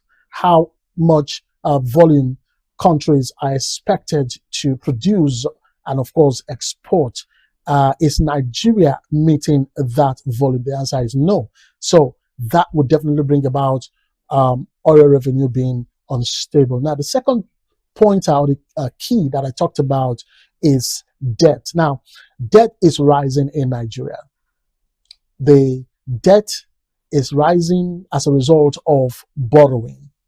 You know, if you've followed recently, I mean, if you're really in this country, which I presume you are, wherever you're watching, even if you're not in Nigeria, if you're in the diaspora, you may have been following how this government and even the previous governments or administrations have been borrowing. In one of our episodes, we also said that borrowing is not a problem, that even the biggest or bigger economies in this world actually do borrow from the World Bank, you know, and so it's not a new thing that Nigeria is borrowing. But when the borrowing becomes too much, the debt level begins to rise, and that of course affects, you know, our revenue. And then the third one I talked about earlier was budget deficits, which is widening by the year as government balances, because that's the reason for budget deficit. We tend to balance the budget as a result of, you know, I mean, when we borrow, okay? And that's the reason why our debt history continues to be on the rise. So as government balances the gap, so the government is turning to the most, you know, because like I said earlier on, when I started, I said, if you look at the way things are from our first graphics today, you definitely understand that Nigeria, when it comes to revenue drive, taxation is not really up there. Okay, now there are some economies out there that depend wholly on taxation. All right, let's not go into all of that. But what the government of today in Nigeria is actually doing is turning to the most reliable source of revenue. They're turning to that particular source or that particular sector as we speak. And what is that sector and who is that sector? Is you and I. That's where we're going. Let's look at the next graphics, where we talk about Nigeria versus the global tax to GDP. I want to compare Nigeria's tax to the gross domestic product in relation to the global outlook of 8. Now, Nigeria, like I said, has one of the lowest tax revenues in the world, which we just I talked about. But let's look at this slide right now. Tax to GDP from Nigeria is pegged at about 16 to 18%. Now, on the average, African average is 16 to 18% as well. For Nigeria, it is 10 to 13% as it is. The tax to GDP for Nigeria is approximately 10 to 13%, not the 16 you're seeing. It is the Africa average that you have the 16 to 18%. Now, for the OECD, for those of you who do not understand the OECD, it means Organization for Economic Cooperation and Development. It's an organization, and they pegged their own tax to GDP to approximately 34%. Now, what this exactly means is that the government doesn't earn enough from taxes. I mean, look at it, 10 to 13%, 10 to 30%. That's what tax brings to the gross domestic product in the country called Nigeria. But for the African average, you could see that even the lowest of approximation there is 16%, which even the highest of approximation for Nigeria, 13, is not even close to the African average. And then the global stage, talking about the Organization for Economic Cooperation and Development, they pegged theirs at approximately 34%. Okay, so, but what exactly has changed in this new tax system? That's what we'll be breaking down in the next segment of the Money on Market today. Like I said earlier on, this is a program that, simplifies every technicalities when it comes to economic issues out there. All right. And in case you just joined us, this is TVM. You can also access any of our content via any of the digital space you're seeing on the screen on Facebook. You can follow us on Facebook, on X, formerly Twitter, on Instagram, on Facebook, and of course on TikTok. You can send us messages as well across the WhatsApp channel. And of course, you can call in or send a text on the other number you are seeing on your screen. All right, we'll go for a quick break. When we return, we'll look at what has changed in the new tax system in Nigeria. Stay with us. Welcome to DERSAG Engineering and Services Limited. We hold several specialized permits with the Department of Petroleum Resources, are accredited with service and product codes by NIPEX, certified by Dun & Bradstreet, and proudly ISO 9001:2015 certified. Our areas of expertise cut across critical sectors, including manpower sourcing and supply, engineering services, construction and fabrication works, specialized procurement and supply, operations and maintenance services, and integrated marine services, delivering supply boats, crew boats, tugboats, barges, houseboats, and speed boats. At DERSAG Engineering, we are committed to quality, safety, and timely delivery, ensuring that every project meets and exceeds expectations. DERSAG Engineering and Services Limited, your trusted partner in delivering world-class engineering and energy solutions.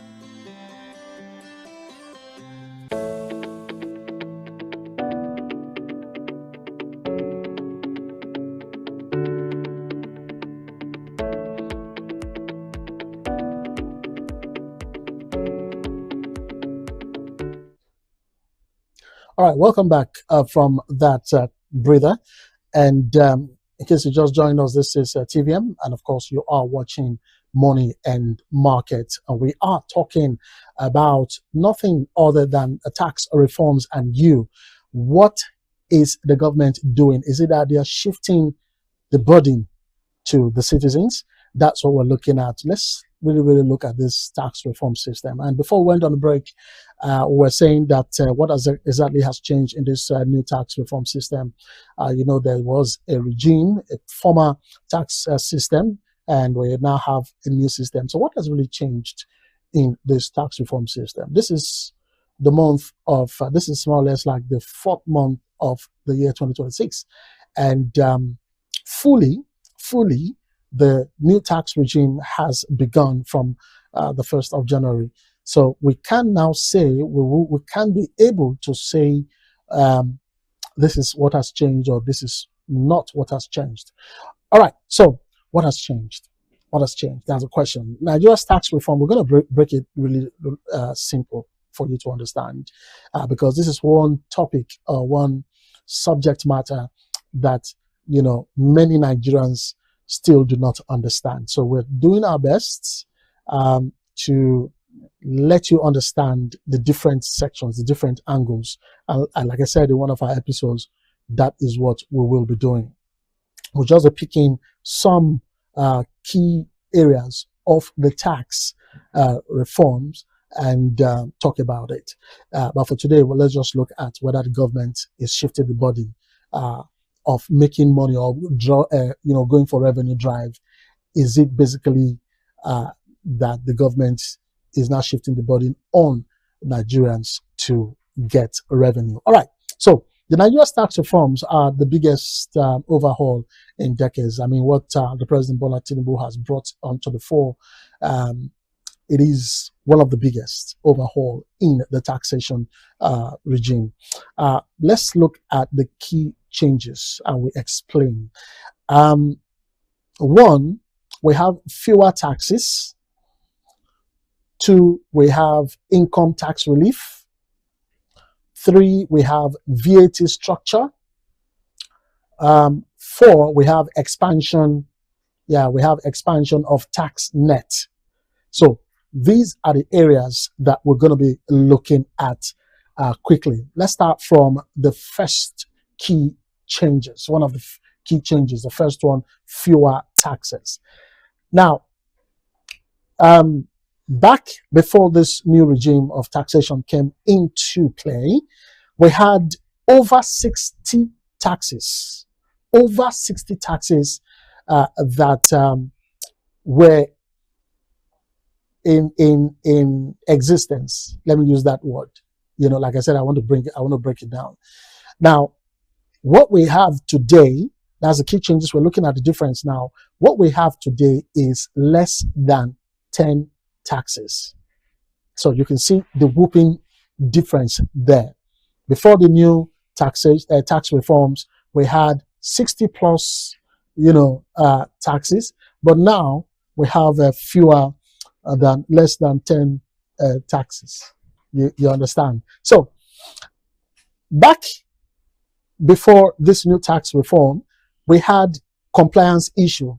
It was very difficult for people to actually comply because one of the things they talked about was the duplication of taxes. So with this less than 10 taxes that this new tax reforms, has spelled out, it brings about easier compliance. All right, let's go to our second key change, income tax relief. Now, we were told, or the tax reform says, that if you earn below 800,000 naira per annum, that is, if you put together your earnings in a year is about 800,000 or less in naira, you will have tax relief. Zero tax relief will come your way. And now this is especially for low income earners, okay? So if you are in this bracket of being a low income earner and you receive 800,000 naira or less in a year put together, then you will not pay tax. That is one of the key changes. Now, let's go to the next key change. The next key change is the VAT structure. Okay, so currently, the VAT, that is the value added tax, is put at 7.5%. But we are told that there will be a gradual increase in the nearest future because it is proposed that definitely there will be a gradual increase in the nearest future. But how was it in the past? The VAT was higher than 7.5%. So could we now say that this is on the positive? But if we say it's on the positive, we are also told that there's a proposal that there will be gradual increase in the nearest future. And then the last key change in this particular tax reform, expansion of tax net. Expansion of tax net. Now, this can be seen in different sectors. How will I put it? Sub-heading. One of them is on digital income, where we have those who make money through the internet or digitally, so to speak. We'll find time to explain all of this, don't worry. Then another tax, expansion tax net is on investments. Yeah, and then we have a gradual inclusion of the informal sector. The informal sector, like I said, is on those artisans, like the tailors, who are there, the cobblers, and the likes. You know, when I say cobblers, I mean shoemakers, because just for the market women to understand. You know, so those kind of people, gradually they will be drawn into the tax net. So, simply put, the government is collecting tax from more places, not just more people. And this is one of the key changes. Back before this new regime, tax regime, it was difficult. Okay, it wasn't like this. It was more or less on people and on the formal sector. So what this invariably means is that there's been key changes, and it is seen overall. Let's look at the graphics for us to understand better on what we just talked about, the old versus the new tax system before and after. We could see the number of taxes, like I said earlier on. Back then, it was 60 plus taxes that we had, but now we have less than 10 form of taxation or taxes that you have to pay. Then we talk about the compliance. We now see that there is now compliance ease, which is something very okay compared to now. Before it was difficult for people to comply. It was low, but now it has improved a lot when it comes to compliance ease. Before now, it was very, very low. People were not turning out. I think that's where the question like, what is my tax doing? I mean, what I pay for, I'm not saying the government doing anything about it. We still have bad roads, we still have poor electricity, we still have this, we still have that not working for us as a nation. Well, as a result of this new tax policy, tax reforms, we're beginning to see improved compliance. Whether you like it or not, there's just no way you're going to avoid taxation. That's the bottom line of this new tax reform. All right. We also look at the tax base. Before, it was narrow. I mean, like I said earlier on, it wasn't widened. It wasn't expansive. It was more or less like these big firms or corporations and some individuals, especially workers, okay, that are earning salaries and all of that. Because the truth of the matter was majority of the people or entities that were supposed to be paying their taxes were evading taxes as well. So that was what was happening. So the tax base was very narrow, as a result of this, but now is expanding. We're beginning to see monies trickling in as revenue for the government. What about the tax to the gross domestic product, tax to GDP? Before, it was approximately 10%, but it has slightly increased to approximately 13.5%. So this is how Nigeria is moving from, or has moved from, more than 60 taxes to a now simplified system of less than 10 taxes, but expands who pays, because back then it was just narrow, but now we have a lot of entities or people or corporations or businesses going into the bracket of who actually is paying taxes. So the reform, this tax reform, is not just about reducing taxes, because that's what some people are thinking, that this new taxation is supposed to reduce the value or the volume of taxes. No, it's not about that. It's about restructuring who is actually inside this tax net, as in those who are really, really qualified to pay taxes in Nigeria.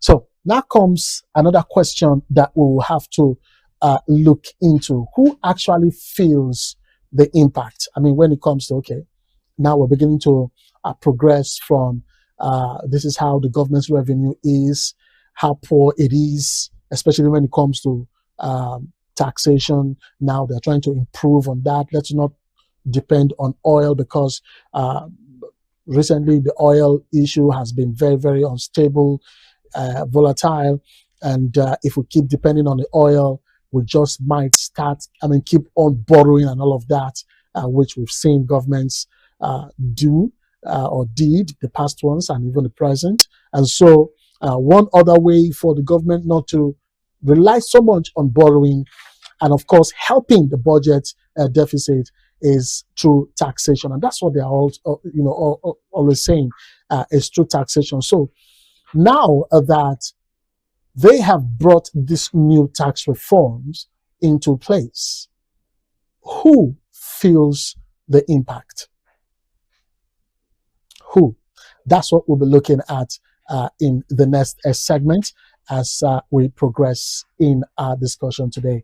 By the way, before we go on the break, I want to say use this opportunity to speak to you listening or watching us wherever, that Money and Market is open for sponsorship. You can place your adverts and you can sponsor it as well. I mean, we're talking about Money and Market, and yes, you individuals or corporate bodies watching wherever, go speak to whoever is watching, go speak to any corporate bodies, or if you're in a corporation, speak to them to sponsor a Money and Market, and of course place your adverts or advertorials here in this program. All you need to do is get in touch with us via any of these that you're seeing on your screen right now. All right, we'll go on a quick break. When we return, we'll be looking at who really pays. Who really pays? Stay with us. Welcome to DERSAG Engineering and Services Limited. We hold several specialized permits with the Department of Petroleum Resources, are accredited with service and product codes by NIPEX, certified by Dun & Bradstreet, and proudly ISO 9001:2015 certified.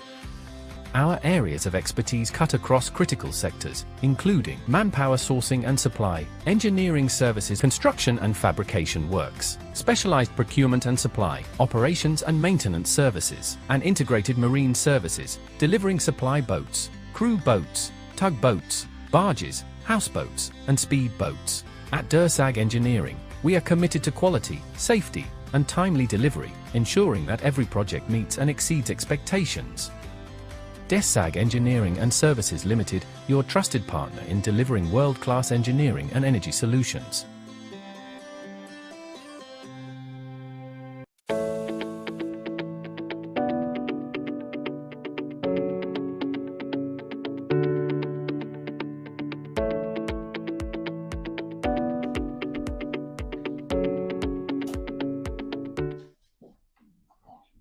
Hello, welcome back from that break, and this is Money Market on TVM, and we are looking at the tax reforms.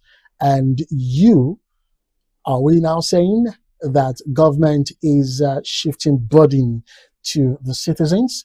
Well, we will know at the end of today's discussion. Now, before we went on the break, we were talking about, we asked a question, sort of, who actually feels the impact when it comes to these new tax reforms. We'll look at it now.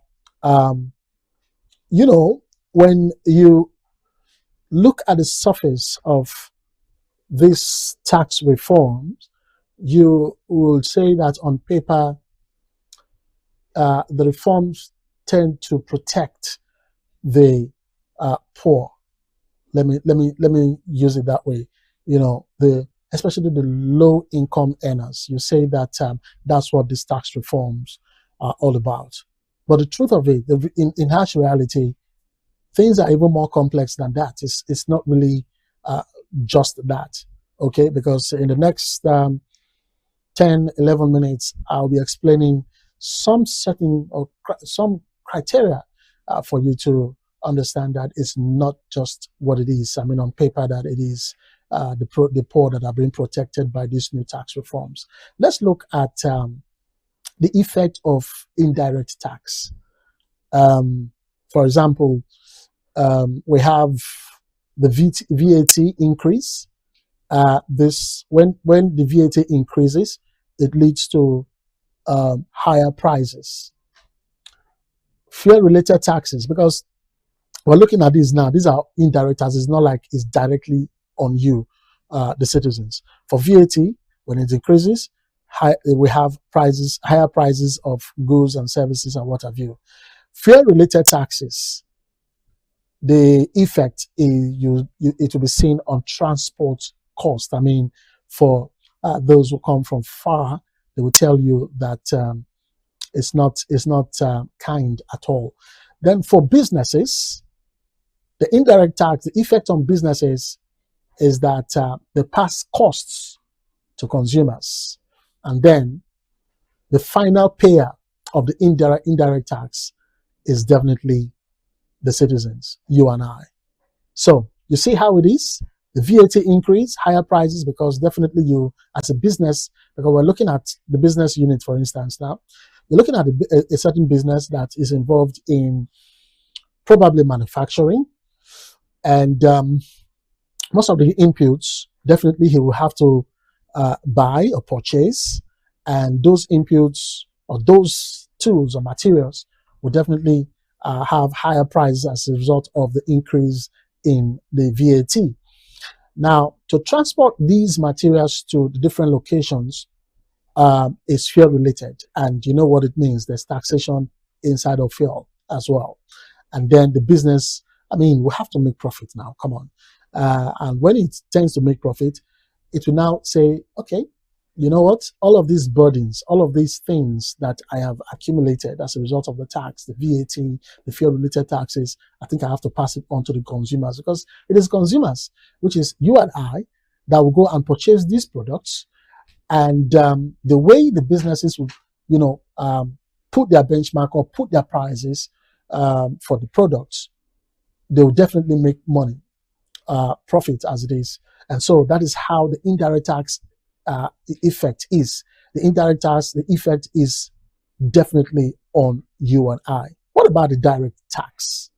Well, there is always the statement that there's a direct tax relief. But for the indirect tax relief, because I'll come back to this indirect tax and see how it works. For the direct tax relief, we said that for low income earners, they pay less tax. Now, we also, in one of the slides, we said when you earn about 800,000 or less in a year, it is 0% tax that you will be involved. And that also goes to the small and medium enterprises. They are exempted when it comes to direct tax relief. But what is the reality? The reality is that even if your salary is not taxed, your spending is. And that's why I said I'm going to come back to this indirect tax effect. Now, if, for instance, you are in the bracket of the low earner that in a year, your salary structure per annum is 800,000 or less, you want to go to the supermarket or the shopping mall to have some of your groceries or whatever you want to buy. You want to go do your shopping. For everything you buy in that shop, you know, you definitely are paying VAT. I mean, it's there. When you look at your invoice, you see it there. So you see how it now spirals. Yes, directly, your money will not be touched, you know, because of taxation, because you are exempted. Yeah. But when you go out to purchase, you are indirectly involved in taxation. That's the harsh reality. Now, let's look at the next graphics of who pays tax. Who pays tax? This is really where it is very interesting. We look at the low income earners. The impact is low. Okay? But what about the middle class? Well, this is going to be a discussion for another day. Is there anything like a middle class in Nigeria now? It's now the poor and the wealthy, or the poor and the rich. That's how the divide is right now. But let's go with what we have here. The middle class, the impact of taxation on them is that it is either is moving from medium, the impact is moving from medium to high. And then the high income earners, for those of us who earn bogus amount of money, maybe in a month, our salary is 1-point-something million or 2-point-something million. Definitely the impact of taxation on your income will be very, very high. And then you look at the informal sector. You know, I talked about the tailors, the shoemakers, the hairstylists, and all of those artisans, those people who provide such services, they are in the informal sector.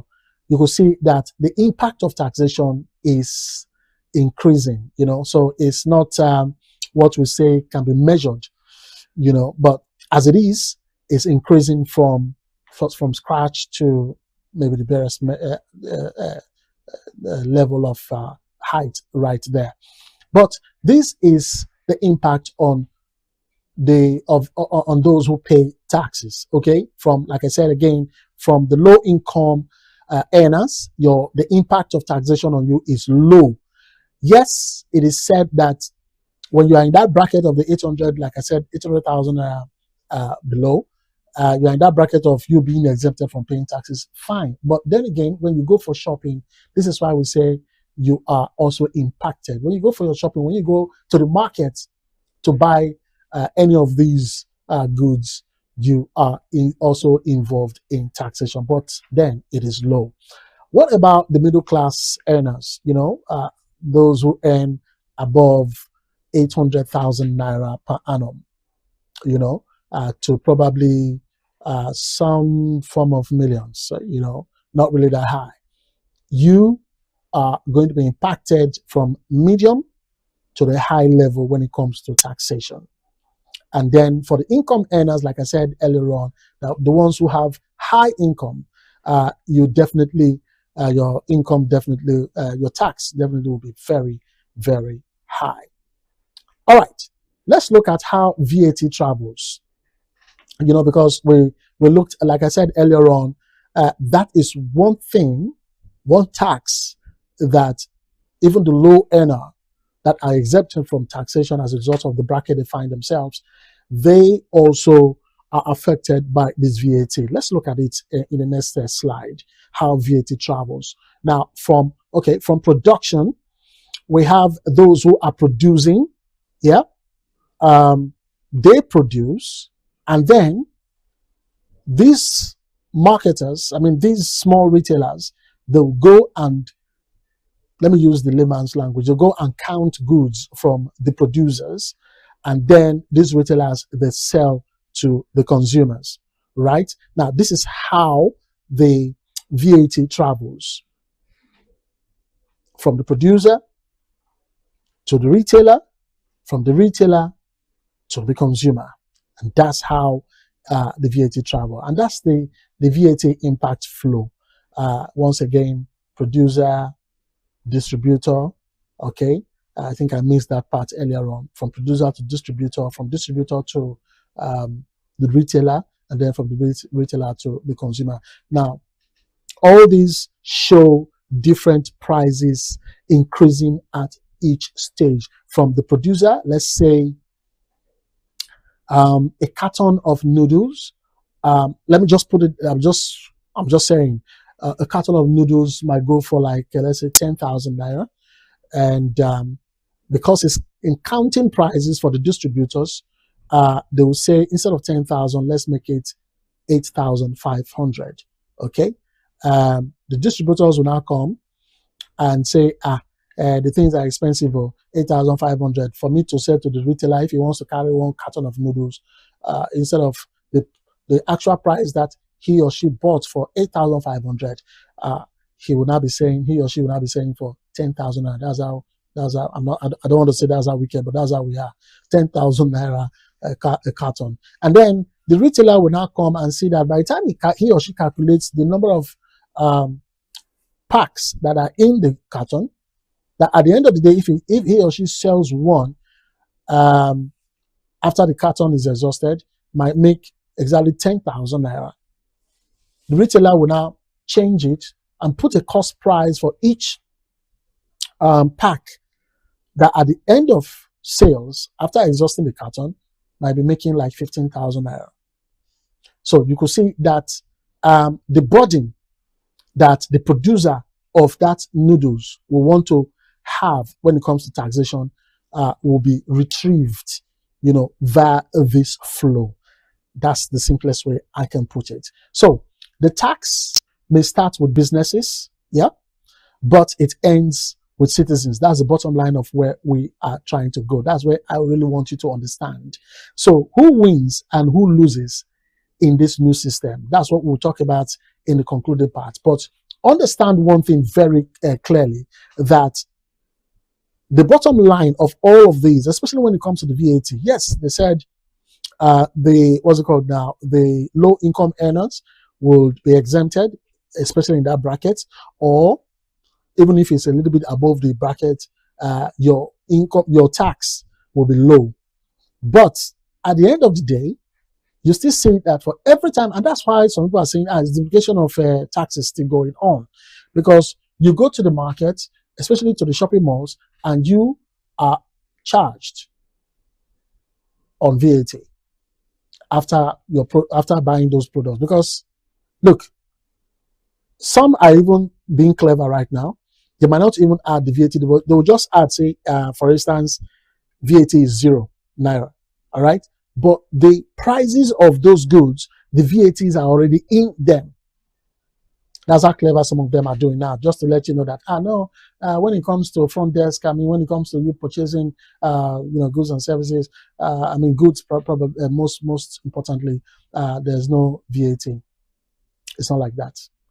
It's hidden.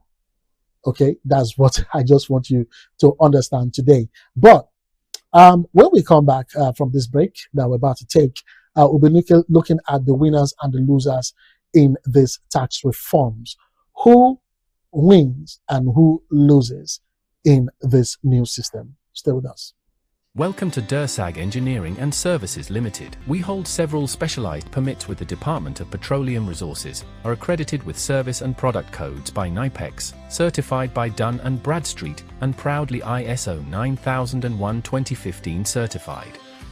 Our areas of expertise cut across critical sectors, including manpower sourcing and supply, engineering services, construction and fabrication works, specialized procurement and supply, operations and maintenance services, and integrated marine services, delivering supply boats, crew boats, tugboats, barges, houseboats, and speed boats.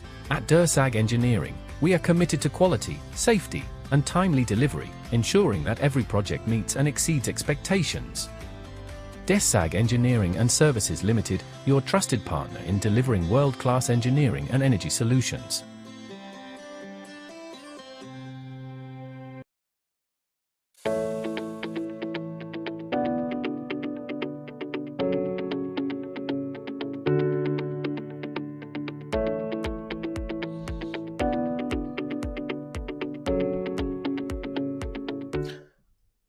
Okay, welcome back from that break. And yes, if you just joined us, it is Money and Market from TVM, and we are talking on the tax reforms, and is the government shifting burdens to the citizens. All right, and yes, this is the concluded part. Before we went on break, we were asking a question: who wins and who loses in this new tax reform system? Now, remember, I pictured the scenario where they said the poor or the low-income earners, they will definitely not be taxed or thereabout. But from our discussion so far, you could say that yes, they could be exempted, but what about when they go out to purchase, make purchases of goods? That's where the taxation comes into play. So, but at this concluding part, let's look at the winners and losers of this tax regime. Let's start with the winners first off. No matter what it is, definitely we'll talk about some persons who will be relieved of this tax system. One of them is the low-income earners. All right, low-income earners. We have government, which has translated to more revenue for the government as a result of the taxes and the compliance, and formal businesses. These are the winners. The formal sector. From the screen you can see government, low income, formal sector, And yes, these are invariably the winners of this system. What about the losers? We look at the middle class. Like I said, it's a discussion for another day. Do we really have a middle class in Nigeria? It's just the poor and the rich. That's how it is right now. But like I said, let's go with this. This is how we are comparing Nigeria's economy with major economies. Okay, so but for the losers, we have the middle class. We have heavy consumers. Yes, not just consumers, but heavy consumers. And then we have the informal sector, but that's going to be on a long term. Now, remember the informal sector I keep talking about, or are the artisans, the hairstylists and all of that. So the middle class may carry the heaviest hidden body. The middle class, they may carry the heaviest hidden body. Now, let's still stay with these graphics. The high income earners, yes, because I know you'll be looking at it like, where is the high income earners? Now, the high income earners, when you put what they are earning vis-a-vis what the tax is saying, I think about 25% or thereabout, can't remember the math again, you can see that even the high income earners is more or less like, is it really, am I really paying that tax? I mean, that much? You know, yes, from you that is not in that bracket, you'll be saying, these people are paying more. They're paying much more, you know, especially, what is it called again? Those formal sector, those big companies and what have you. Yes, their taxes may seem a little bit higher, but when you look at their profit margin, you'll now be saying, okay, this is not really much for them. And that's why they are in the bracket of the winners. All right. So the middle class, let's come back to these losers. The middle class are the ones who carry the heaviest hidden burden, because it's not like their salaries increase, you know, constantly or periodically, you know, in a short period of time. It's not like that. And when you look at their salary structure as well and what they pay, you know, as taxes, it's crazy. And they happen to be one of the heaviest consumers as well, where you also see consumers as one of the losers right there. Right. Okay, so is the government now, I mean, from all of these now, is the government now shifting the burden? Because when you look at the losers and the gainers, or the winners as it is, you say that the government is even on the winning side. And you and I, who happen to be probably in the middle class and the heavy consumers, we are on the losing side. So that question, you know, will now be answered. Is the government shifting the burden? The answer is yes, through and through. How? Through consumption taxes, okay? Through expanded tax nets.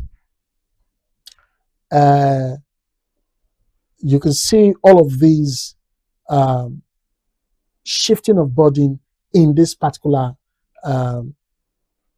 areas I just mentioned, consumption taxes, where I said the heaviest of them that is hit is the middle class, where you see most of the middle class and all of that go to buy, you know, stuff, and especially when it comes to food, because we are told in this new tax reform that food and some other aspects of you know, the economy are or will be exempted, but it's not like that, because it's part of what you're paying for.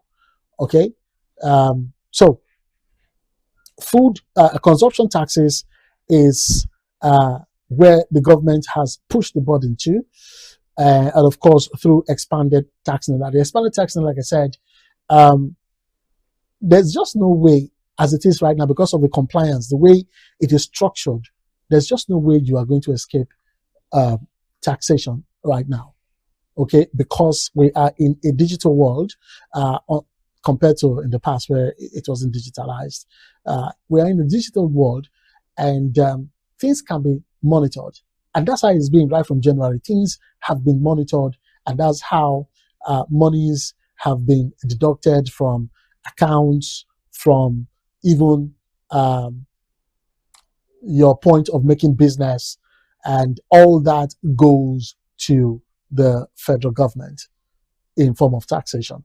So, but also fixing revenue problem, because as we say all of this, that, you know, it's a burden shift to the consumers, to you and I, you know, as a result of the expanded tax net, as a result of the consumption taxes. Yes, what happens is that these taxes, you know, now fix the revenue problem for the government, because like I said, it's now a form of the government making money, which is known as revenue, and also reducing oil dependency. Now, we said from the beginning that, which is always the case, you know, from time immemorial, especially when it became very obvious that oil was, there was a time there was a oil boom anyway in this country, where we now see that oil is the key, is the in thing, or the main thing of survival in the country. Every government was not depending on what oil brings when we export. Okay, so with these new tax reforms, that's the positive that this tax reform is trying to spell out, is that it will create fixing revenue problem, and of course by extension withdrawn and not depending wholly on oil revenue. All right, so let's look at the IGR target growth. You know, let's look at that, the internally generated revenue target growth. For 2023, it was approximately 15 trillion naira. This is the internally generated revenue target growth. For 2023, it was approximately 15 trillion naira. For 2026, it is pegged at 50 trillion naira. It is pegged at 50 trillion naira. Now, what this means is that it's not just about taxes, it's about you get in return. That's the real issue. It's not just about paying taxes. It's about what you get in return. What do you get in return? So if taxes go up, but roads, power, and healthcare don't improve, then reform becomes a burden. The question is, what are you getting in return? Since January, that taxes have been paid and are still being paid, what has the consumers or the people of Nigeria benefited? What have they gotten in return? That is a question that the government needs to be answering right now. Because right from January, there's been deductions from salaries, from earners, you understand? So if these taxes go up like we are seeing right now, do we have good roads now? Can we boast of steady power supply in the country, especially for businesses that are paying taxes? What about healthcare? Can we now say that the government has responded in, you know, a good healthcare for the citizens? These are some of the questions that need to be answered as the year rolls by, especially when we will be looking at 1 year after the tax reform. Most probably we'll be looking at the month of June. Okay? This is where the questions will now be answered. But so far, wherever you're watching from us here, we're asking, have you started feeling the impact of your taxation? All right, this is where we draw the curtain on today's edition of Money and Market. And of course, I hope you have learned one or two in today's topic. And just to let you know, you can follow and contact us via any of what you are seeing on your screen right now on a digital space, on Facebook, on X, from Twitter, on Instagram, on YouTube, and of course on TikTok. Those where you can also get some of our contents and watch us on the go. Also, you can get in touch with us, like I said earlier on, for businesses, for your adverts, for sponsorship deals. You can also get in touch with us via the numbers on your screen, both on WhatsApp and on that other line. You can call or send a text message. And of course, tell us where you are watching us from, wherever you are in this part of the world. All right, I want to say thank you for watching today. Always remember that this is a program that explains in simple terms what money and market is all about. Until next time I see you, stay blessed.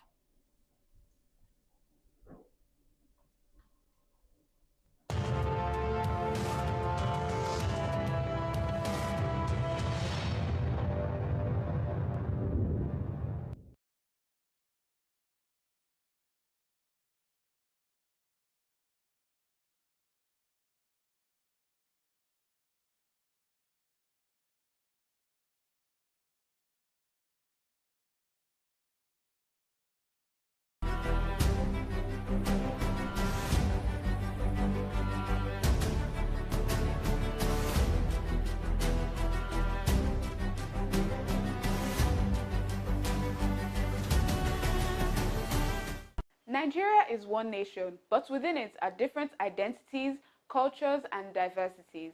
So how do you govern a country that is this diverse? Here on Explain Nigeria, everything is going to be broken down for you. The answer Nigeria chose was federalism, a way to share power, protect diversity, and promote unity. Federalism in Nigeria is a system of government where power is shared between the central government, states, and smaller political units under one constitution. In Nigeria, these are the federal government, 36 states and the Federal Capital Territory, and 774 local governments. Each level has constitutionally defined responsibilities designed to promote cooperation rather than domination. Nigeria is a large and diverse country made up of many ethnic groups, religions, and cultures. To manage this diversity and prevent domination by any single group, Nigeria adopted federalism. Nigeria operates a three-tier system of government. At the top is the federal government, which handles national matters such as defense, foreign affairs, currency, and immigration. Next are the state governments, 36 states and the Federal Capital Territory, responsible for regional issues like education, healthcare, agriculture, and infrastructure.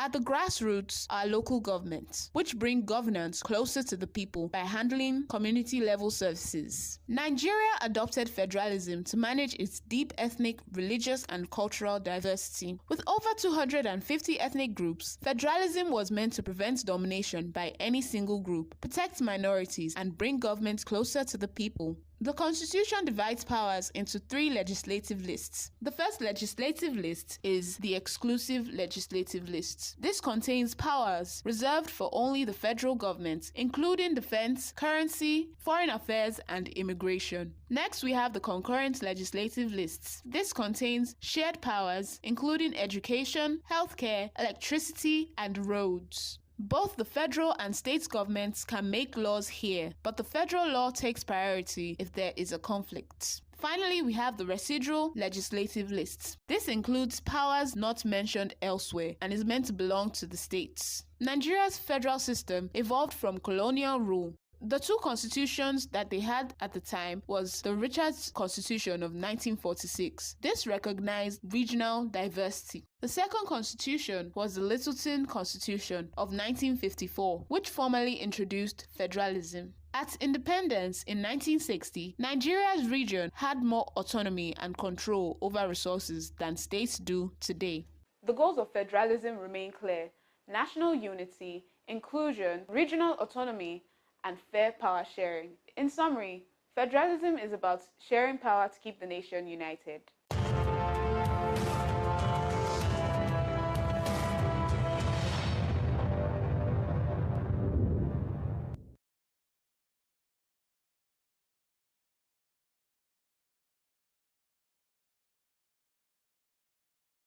This is TVM. TVM delivers breaking stories, global headlines, and the moments that matter. From exciting sports action to exclusive local events, we keep you connected. Celebrate our culture, people, and voices with powerful documentaries and inspiring stories. Experience premium entertainment, from trending music to urban lifestyle and beyond. Grow your spirit with life-changing messages and uplifting perspectives. Lead the way with bold conversations, fresh ideas, and thought-provoking shows. Wherever you are, whenever you want, watch TVM on all your devices. TVM, your world, your network.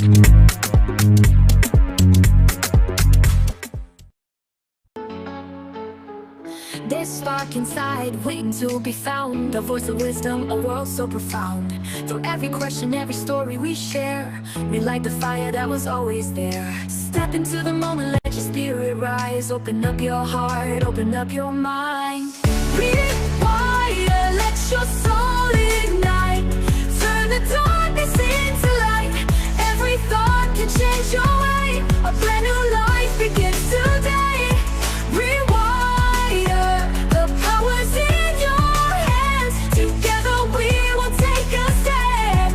The mind's the key, the heart's the guide. Rewire, and let your spirit fly. Hello, this is Rewire, and I'm your host, Sam Speaks. You know what we're doing in Rewire? We transform mind through investigating belief system. We take the limitations that surround you, your life. You know, Rewire, we believe that your past, your environment, and your experience cannot stop you from achieving what you want to achieve. So everything revolves around your mind. Remember, a new life begins today. Talking about today, we have someone wonderful on the show.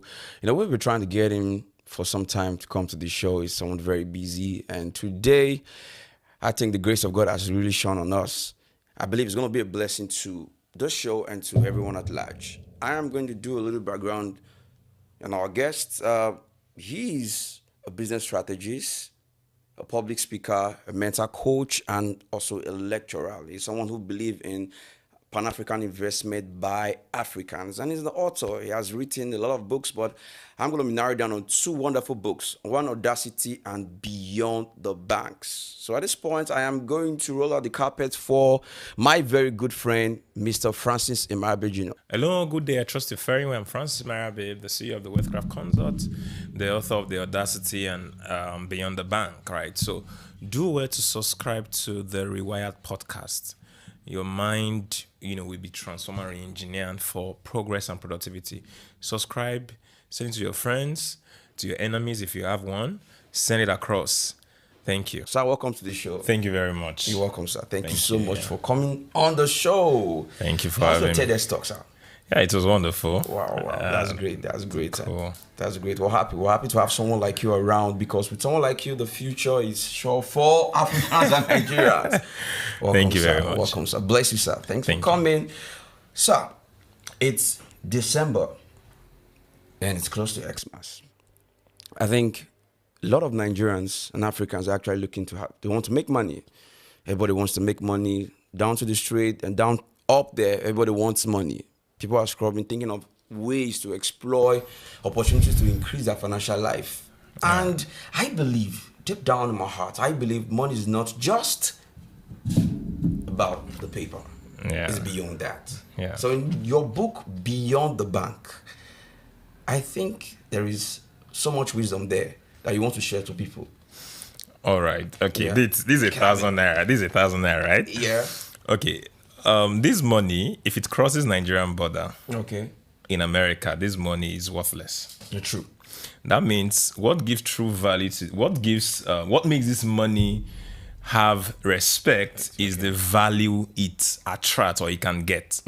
Right. So that means that currency means the current flows, right? So for someone who is looking at earning, because we have to use the word earning money, or because you don't make money. CBN, the Central Bank of Nigeria, is the one that makes money. They have the legal right to make money. So, but we can use that interchangeably. But on the normal term, you don't make money, you earn money. Yeah.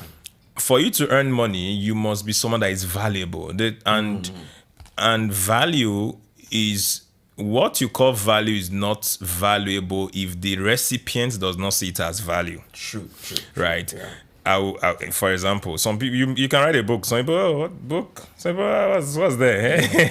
It's not valuable to the person, no matter how scholastic it is. Yeah. The person's not going to appreciate. But other person understand the value of a book. Yeah. We literally pay whatever money you are selling it to get. Why? Because he knows that the value is going to get from the book is worth the money is paying, or more than, as it were. Yeah, true. Right. So value. So when we're talking about value, value must be what the recipients calls value, not what you think value is. Yeah. Right. So to earn money, you must someone that is valuable. And when you are valuable, you not narrow it down to the problems you solve. Africa, Nigeria has myriads of problems. From electricity to healthcare, security. That's to tell you, anywhere you see multiple problems, that's an avenue for you to earn money. Right? Because how do you become valuable, or something is valuable? It means that it can solve a problem on many levels. Right? It can solve a problem. It can make people enjoy life better. You get enjoy life better. It can make people experience the award on a greater level. So these are the things that begins to come to your mind when you're looking at earning more. Right. So when you have that mindset, okay, I'm going to be someone who is valuable and I'm going to solve people's problem, you are going to earn more money, and more money will come to you. Right. Don't forget the place in scripture. It said, those who have, more will be given to them.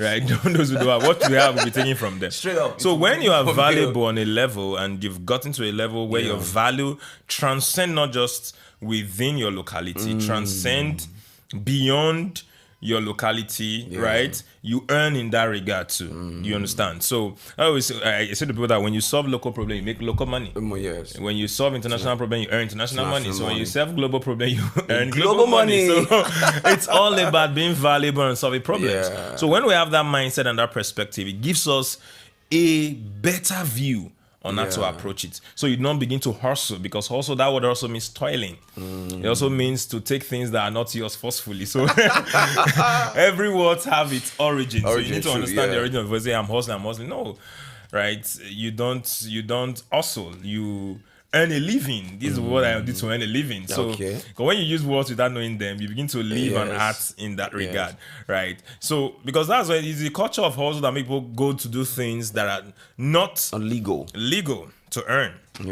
So when it talks about money, you must realize that your most limiting factor is your mindset. So your most limiting factor, what will limit you, is your mindset. There's some people who believe that they can never earn a billion naira in a year. They believe it.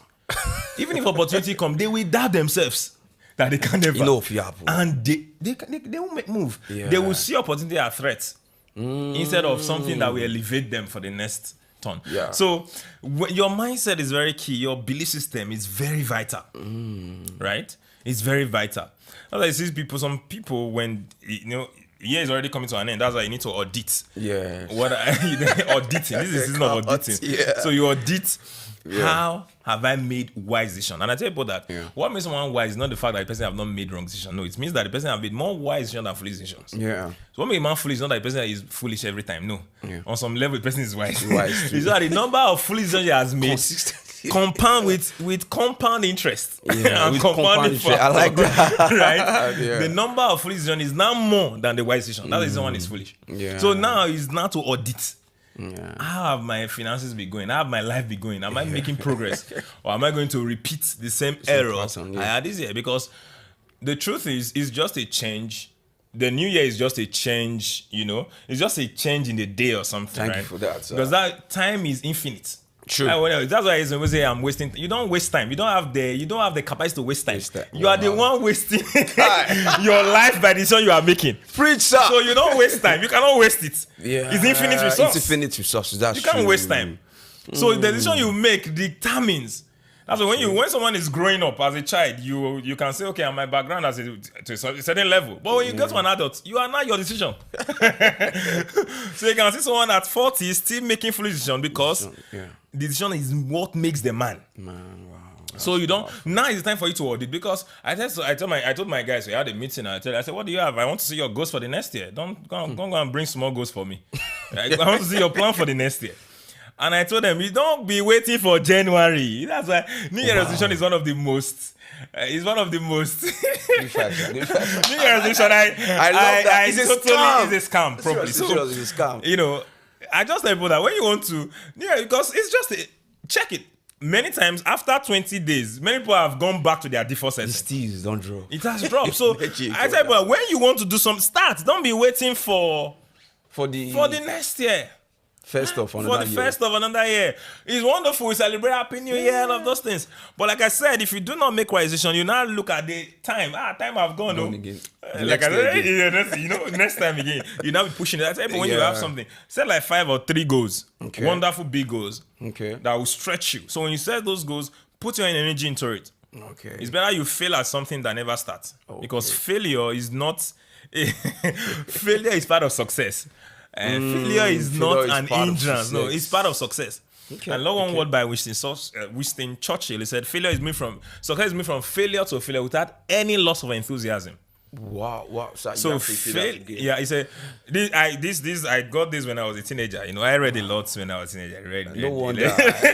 Success is moved from failure to failure without any loss of enthusiasm. Meaning you still fail and you come up again. Just like the story of 7-Up, the man that made 7-Up. Like he tried 7 times, failed for 6 times, but the 7th time it worked. Boom, Even the scripture says a righteous man falls 7 times. 7 times. Even the righteous man. So you don't have any right to complain if you have not gotten to 7 times at a task.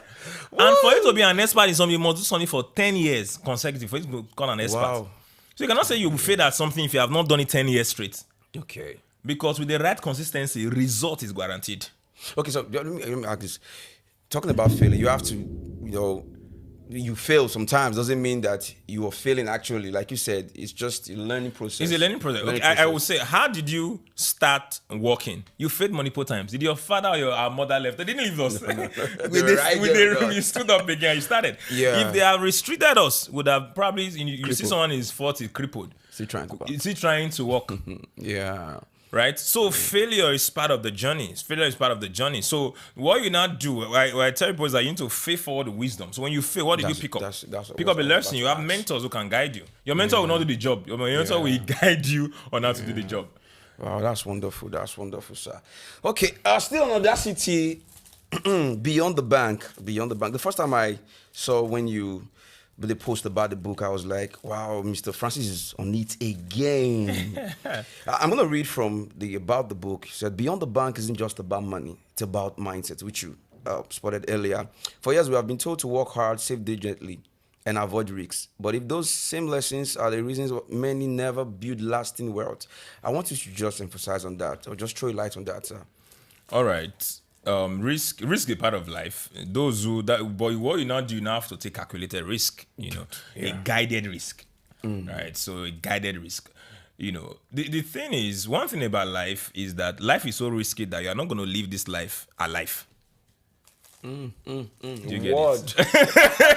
You are going to live this. You are going to die. You are going to live here. Of course. To go meet your maker or whichever one you believe in. Some people believe they will have seven virgins. They don't believe they are going to meet Jesus. Right? Okay. Life is so risky. You are not going to live here alive. Yeah, that's true. So having that mindset, what perspective should you have? It can be a guide to you. So you driving a car is a risk. Of course, waking up in the morning. You flying on a plane is a risk. Big risk. Yeah. We on this building, we are also at risk. We are sitting at risk.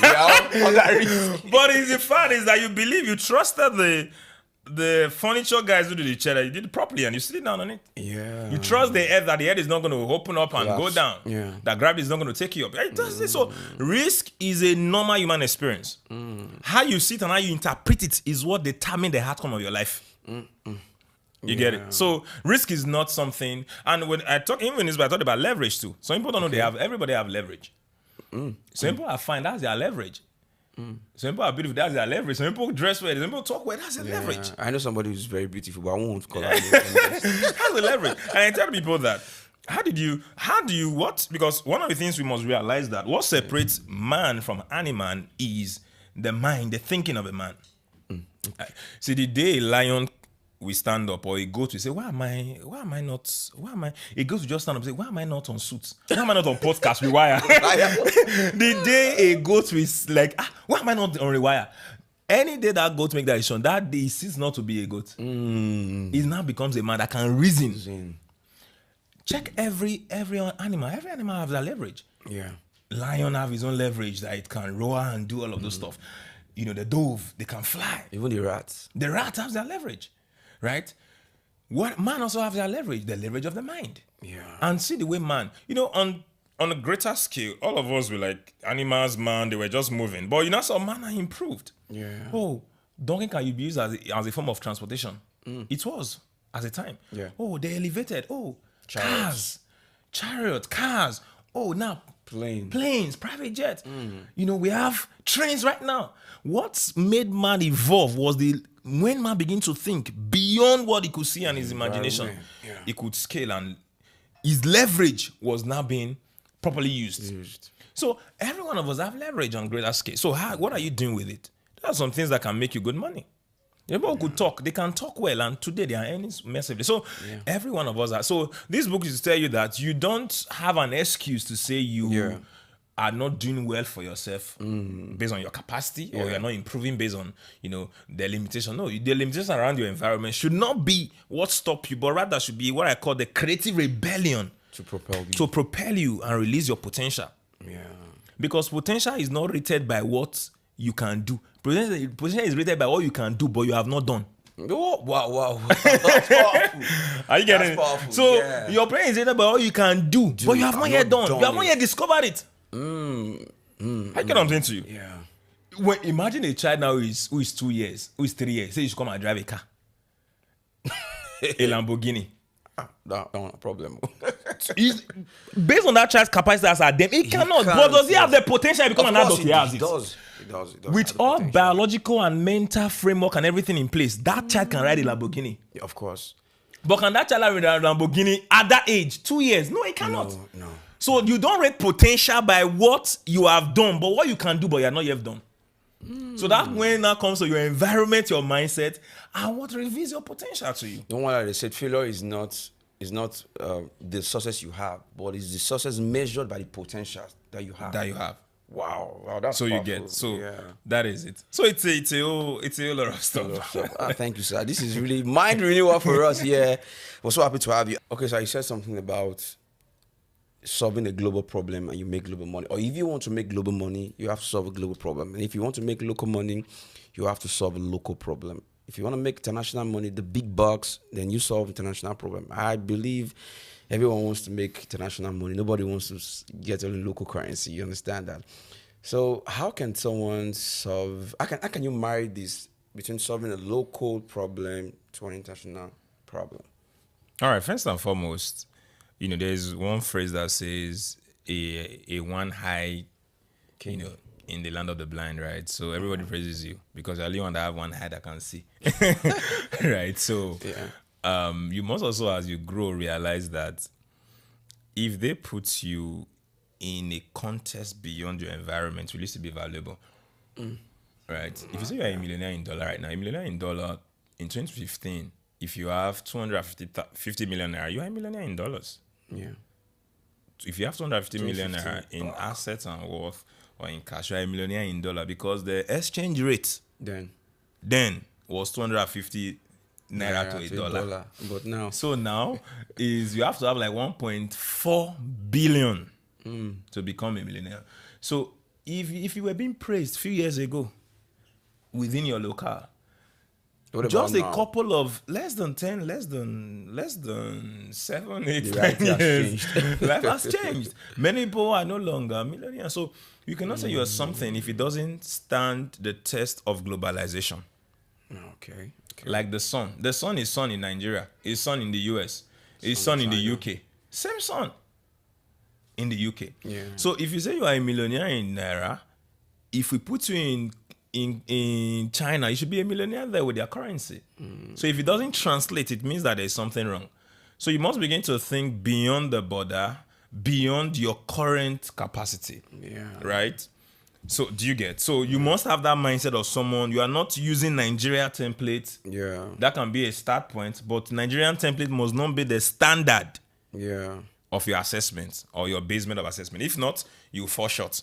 Wow, that's powerful. You get so you must begin to have that mindset first. Yeah. Is key and paramount. Key first of all. Then you also begin to reminisce. There are problems everywhere. Education crisis all over the world. So when talking about education, I'm talking about education as in 4 walls of university. No, that word education, it's from the roots word educo. It means to bring out from within. It means that when you say you are educated, it means that the latent potential you have in you should come up. Out. Wow, that's so if powerful. it's not brought up, you are not educated. You are just schooled, and school have curriculum. Yeah. Every school have curriculum. They are training you. You are in university, whichever university you are in all over the world. For the 5 years, the reason why you are trained for that 5 years is to become a lawyer. So become an engineer. That's the curriculum. So they are training you to become an expert in something. Yeah. Are you getting it? Yeah. So you must realize that education is beyond the 4 walls of the university. That can be a start point, but it's beyond that. Yeah. Like today now, are there not people who are learning? Video editing is a very good skill. I mean, contemporary Nigeria University offers such content creation as a course. As a course. So Trust me, if we have a university that does that in Nigeria, they can take a leap from me. Trust me, many people will go for that course. You're right. Because they have realized that the usefulness of the content creation in the context of the economy we are in. Yeah. Do you get? Yeah. They have content creators all over the Nigeria and the world making a lot of money. But every Nigerian is a potential content creator. So are you getting it? So yeah. people are not realizing that. So I can go to school without due respect to study this course, but there is no employment or job for me. Yeah, so I have to bring something within. So education. So all of these things started from. So education is to bring out the best from within you.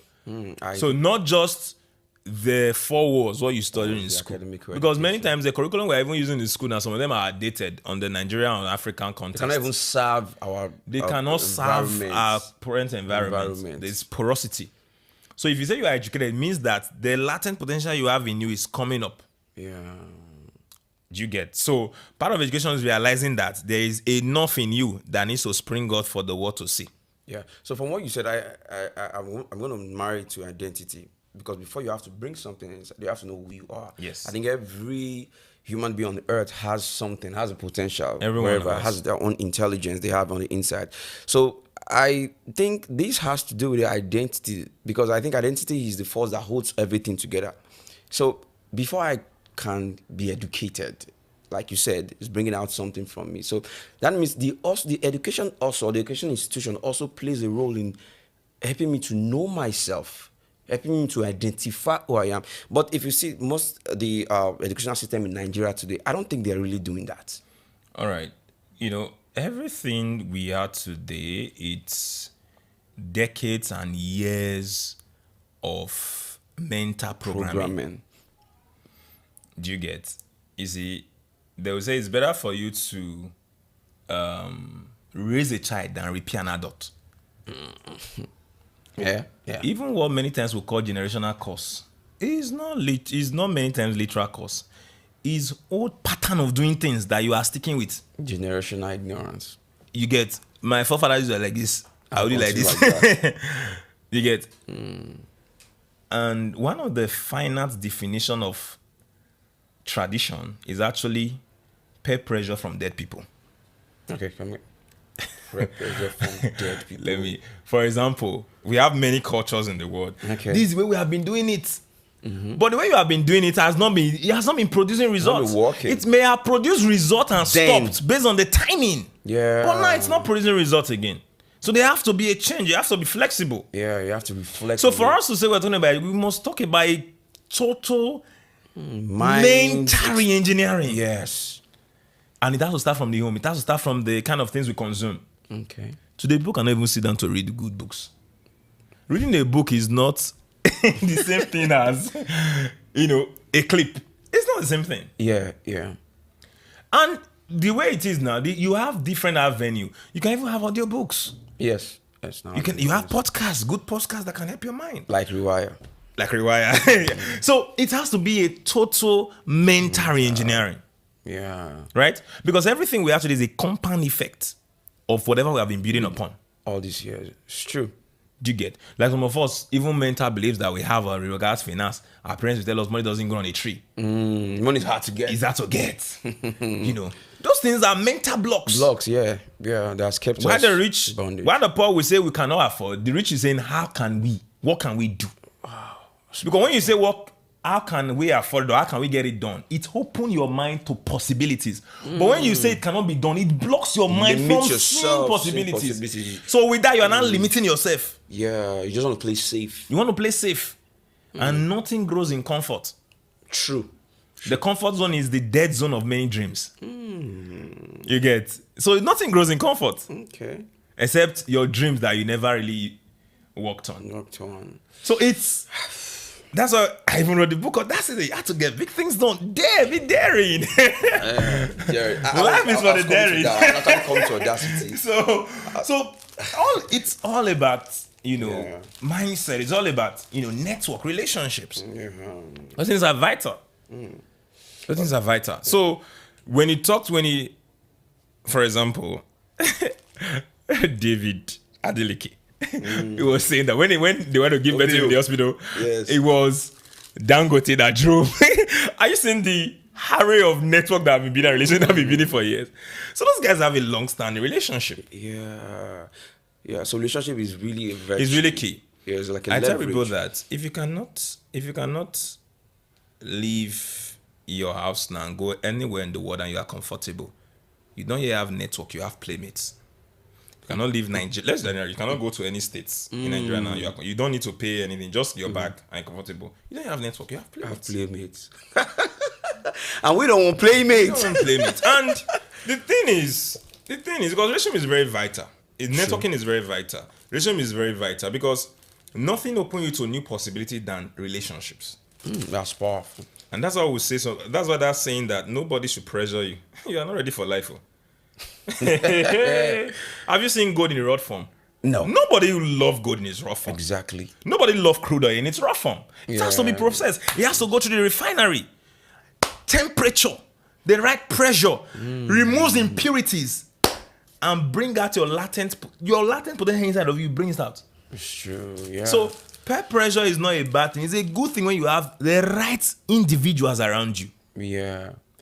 I can relate what you said. I think when we started Rewire, there was one time like it's one problem to another, one difficulty, one ordeal. At one time I like, let me just pack up, let me just wait. But today, I don't know, somehow, God just keep bringing. Anytime I tell myself, okay, we will do this, the resources just come and the personnel just come. That's the way. One of the ways I get things done. You see, people wait for perfect timing. Never achieve great stuff in life. Is there anything like perfect timing itself? It's only like perfect timing. It's only when it's not comfortable. Perfect timing is an excuse for when it's okay for you to launch. It's also sometimes you running away from you being criticized. You're right.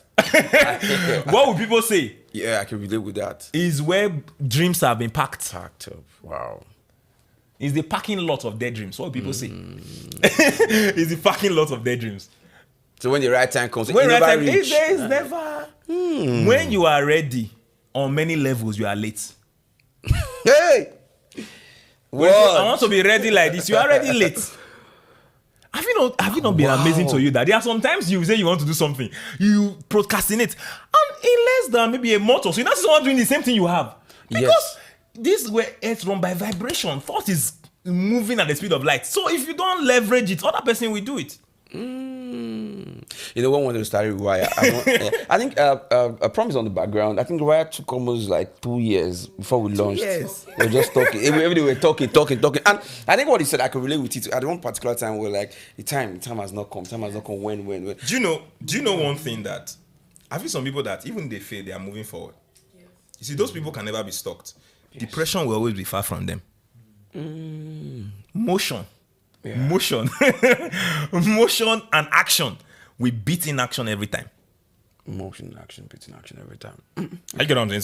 So people are always, you're always having things you're doing, always having product, service, stuff you're doing. Yeah. Nobody will see your back. See, it's better for you to get on the way you are learning and adding than just stay. You to never. Stop, The way the world is run is by doers. Yes. Doers are those who make the world work. Change. Doers, givers. Not just talkers. Not just talkers. They didn't talk this mic into existence. It was craftsmanship. It was a work. They did it. They didn't talk this. I didn't talk this. No. You have to sit. You have to write. Something. You have to put your brain. You have to do the work. It's a lot. Wow. They're not going to So edit this thing. This thing, this stuff. They're not going to edit it. But we go edit and we go edit and no. Get out to work. Get out to work. Yeah. Do you get it? Yeah. That's why that word perfection is an illusion. There is no such thing as perfection. Okay. The day everything on this earth will be perfect, the earth will cease to exist. That's the end of the earth. That's the end of the earth. Woo. Why do you think iPhone? I even heard that they are bringing iPhone 18 now. When 17 is still trying up. to get used to buy Because the imperfection of 16 was what gave birth to 17. 17, that's true. There is nothing as special, nothing as perfect, nothing as perfection. It's an illusion. Yeah. Right? So what you aren't trying to do, get on it. Put all your energy into it. Fail at it, stand up, go again. Like I said before, you don't have the permission to complain if you have not failed on a task for 7 consecutive times. And in all those times you are picking up lessons and learning. So you don't have right to complain. Wow. Scripture says a righteous man for 7 times. 7 times. Even there's a Japanese proverb to that regard. That's it. That's it. Wow. That corroborates that. Yeah. Because that book is an ancient. It's a book that has passed the test of time. Time to time, yeah. So, and people have used principles there, proven it over time that it works. Produce something. Yeah. Where do you think? So the things we write today, they are here already. It's by product of observation, input, observing, removing, and everything that leads to everything that we have today. Wow.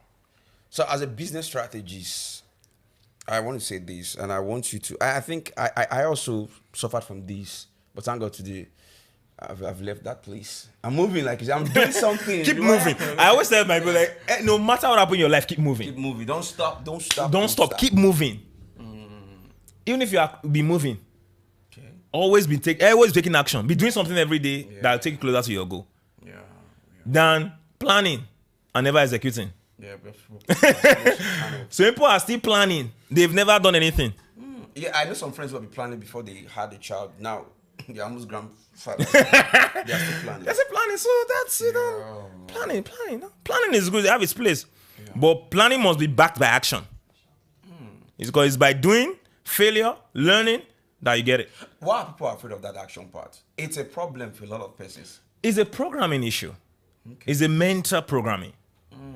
Is also our school system that program does has also have a part of it, right? They will say if you have a D, people fear failure a lot. Like there are results FA, EFCC. You know what I mean? When they say you fail, there's that stigma that cannot come to you. You fail. You not translate that you failed in life. But that's some people, when their life started when they left university, it's not supposed to be. They not realize that when you not come to the real world, it's through your failure that you learn. Or the failure of others. There's what called other people's experiences, OPE. OP. Other people's experiences. Other people's experiences. It doesn't have to be your experience to learn. No, you can learn from that experience. Yeah. How you getting it? So you don't wait. So the school mates also have that program. If I'm not, first in class doesn't mean first in life. Yeah. That doesn't mean you should not be first in class. They took and married. You strive for excellence on the both. Yeah. Right. So first in class or not, that's why you see some people who were invested. They were not actually the best of the best, but they could build relationship. They could talk. Yeah. They are SUG presidents. Exactly. They were this. There are many people ruling and leading. I use that word ruling, for example, and leading on our scale today. I grabbed the ruling. Are you getting it? Because they could talk, they could communicate, because that's what you need. Social skills are many things you need on the outside world. It's a currency, seriously. Let me give you an example. John C. Maxwell went for an interview. Okay. Right? He had a book. He read from his book years ago. He went with somebody else too. They went there and they got into the interview session. They got there and, they interviewed the person. They also interviewed him. But they didn't give him the job. They gave the other person the job. So it wasn't like, why did you not give me a job? I'm not angry, but I just want to know why you didn't give me this job. Wow. Right? That's a winner's mindset. He said the way that person came in, he was sure for the job. The confidence he came in. Wow. But you were fidgeting, Yes. How many people can talk in public? And public speakers are one of the leaders in this world. Yes. They could talk. There are some people who won election in this state. Not that because they are bright, they could talk. Yeah, we know. Comrade Adam Soshomole. He could yarn. Yes, that man is already. He could talk. Yes. We know of somebody, is Ari. I don't want to call him Ari. Talks a lot. So today, they have the as confidence to ambassador just. And these are some of the things the school would have done for you. Yeah. Break up. Thank God for the school I went for. It's actually helped me. Then we'll have a study. They gave us then and to study life. Mine was Life of Martin Luther King Jr. Those years there is nothing like we have phones. No, then you buy time. You buy time in cyber cafe. Yes, you type and everything. Yeah. Right. So mine was I studied his life, and that's when I got this quote. Said injustice anywhere is a threat to just everywhere. So that's one of his quotes. So I studied his life and everything. So you now come after studying and doing everything. You memorize, you learn it, then now come to class and tell us what you learn about his life. Yeah. Those things helped us to stand in class and defend whatever you're saying. Because there's a research by an American institute that many people, right, they fear public speaking than death itself. They're afraid to speak. They're like, because give some people can type and talk, but put them in the midst of 2,000 people, they'll be fidgeting. One time I had to go on YouTube to search. I think it's Vian Giang, this Chinese guy that is into communication skills. I watched one of his videos and he said most people behind the camera they can talk very well. But once you come to the camera, you just freeze, something like. So I had to study what's the psychology behind that, and I discovered a lot of times it's not you don't know what to talk. I think it's an internal, mental problem. I'm afraid. What if I fail? What if what I say is Sometimes wrong? your past, trauma. You were shut down in the house. You cannot talk. Keep quiet. I'm talking. Your father is talking. You cannot. Talking there was no communication. Bound. There was no, there was no communication. Yeah. Because the essence of communication is understanding. It's you being objective in what you say. There was no such playground. So how can the child? That's why even who told us that science students are the most intelligent students in the world? That's another thing we're saying, because some people dropped from being an art student to become science students because they thought that science students, and the truth is that who are the people ruling the world today? They are art students. The truth is that the lawyers. I was a science student. I wanted to be an electrical engineer, but at a particular time I discovered something like you talk about education is to bring out the best in you. Best in you. I started watching movies. I started writing books from when I was, I think, at GSS theory. I started reading books, doing debate, and I discovered that this just makes me happy. Those things helped. But today, So, that's it. So, if I was a doctor, I would have been one. I'm not saying being a doctor is bad, actually. Definitely, without due respect. Yeah. Everybody have their potential. They have their skill. Genius. They have their area of genius. Every one of us have it. Yeah. But it's the process of life that killed that genius. Every child is intelligent. Yeah. No child is dull. Yeah. I think Robert Greene said Put that. the person in the right environment. And you see the light just come out. We have people who were going to school in Nigeria. They were in back. When they got to United States, they went to have first class. Yeah. Because you're in an environment, you are doing TDB, TD break. You're supposed to go and relax and come and be lectured. Exactly. But yeah, you just cram, copy and paste without knowing the fundamentals of how things work. Because that's about fundamentals. So if you don't know the fundamentals of how things work, what's also called the first principle, you can't build anything. Yeah. So we lost those things. Just copy and paste. Wow. And you can be failed for not giving the right, input, output. If you're not giving the input they gave you, not put as an output, you'll be failed. Then those things can weaken people's confidence. Yes, you can't even explore. You can't be innovative. Yeah. Innovation cannot strive where someone is just blatant. He doesn't try things out. Yeah. I think when I was in school, I want to share this now. I joined with a friend of mine, Vincent. We formed I schooled at NC Demonstration. That was my secondary school. So we formed the press club. So I was president of the press club. Then from there, we formed the Young African Writers Association. We haven't got to NTA, UBS. We did show them. I discovered something. When we were organizing this event, the science class, they were mocking us. They were laughing at us. I can tell you today, I know a lot of friends because I left science class at SX2 when I was about to take my WAEC exam. Yes, my dad said, no, that you do the exam again. And my proprietor called him and said, have you ever watched your child? So down to parents. I think we parents, we don't really observe. I think we have this mental program from our forefathers that just go to school, get me certificate. No, it's more than that. Now look at what I'm doing today. And I think... Because education can be your passport to greatness. Yeah. It can be. Yeah. Even through the falls of university, you can be. It can be, yeah. If that's within the context of a genius domain, you can be. Yeah. You can become scholastic. We have people who have done that.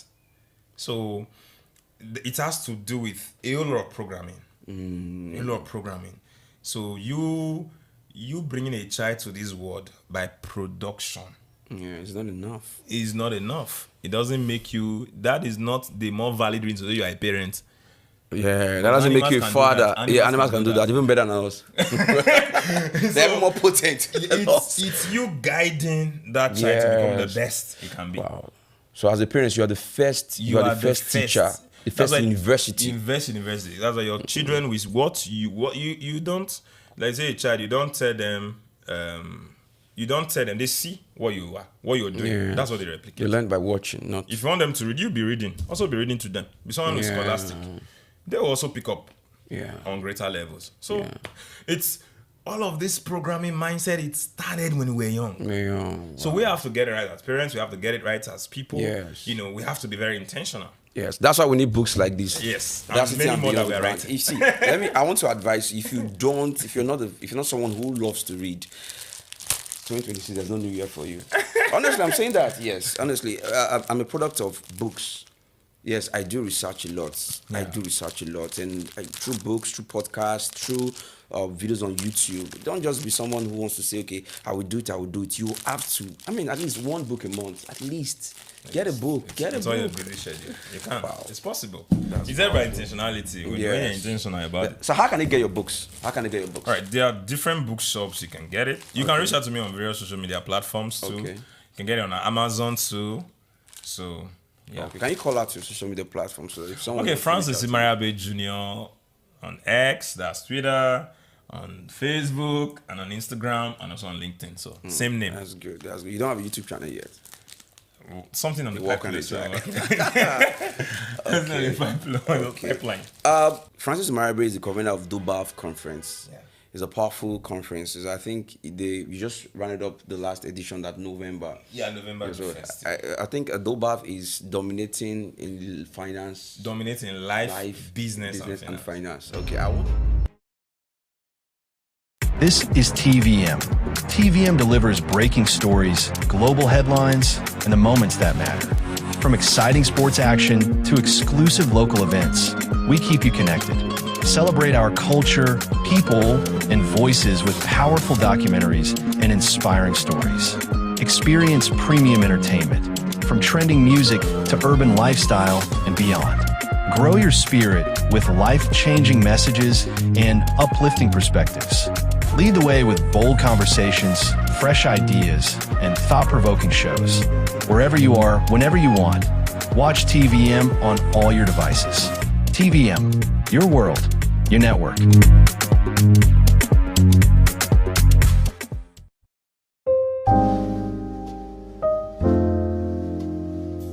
Hello there. Welcome to today's episode on Men's Workroom. And today starts a series I'm going to be running for a while, for maybe about 4-6 weeks or thereabout, depends on where we're able to exhaust. I want to talk about on how to make your children have confidence in you, how to build your children's trust for you. Now, many of us who are older, maybe above the age of 30, 40, 50, so to say, have parents. If you live in Africa, you must have been raised by parents who believe communication is mainly a monologue. I dish you information, I dish out information to you, and then you obey it. Obey before complain. Maybe the idea of this form of parenting was born out of two weaknesses, so to say, that emerged from our upbringing. One is military rule, two, monarchy rule. So we're used to instructions being given, and if you do not follow those instructions, you have penal consequences. But that's not how it's supposed to be. The truth is this: a child will obey you as long as you've raised the child to obey you. But does that child trust you? It is very important.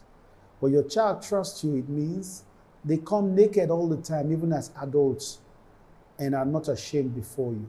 The moment your child begins to feel ashamed or afraid of you, you have lost, or you're beginning to lose trust, the trust of that child. So today, the first thing we need to look at is to look at the first thing you need to do, or one of the things you need to do, so to say, and that is to have an attitude of open discussion or conversation with your child.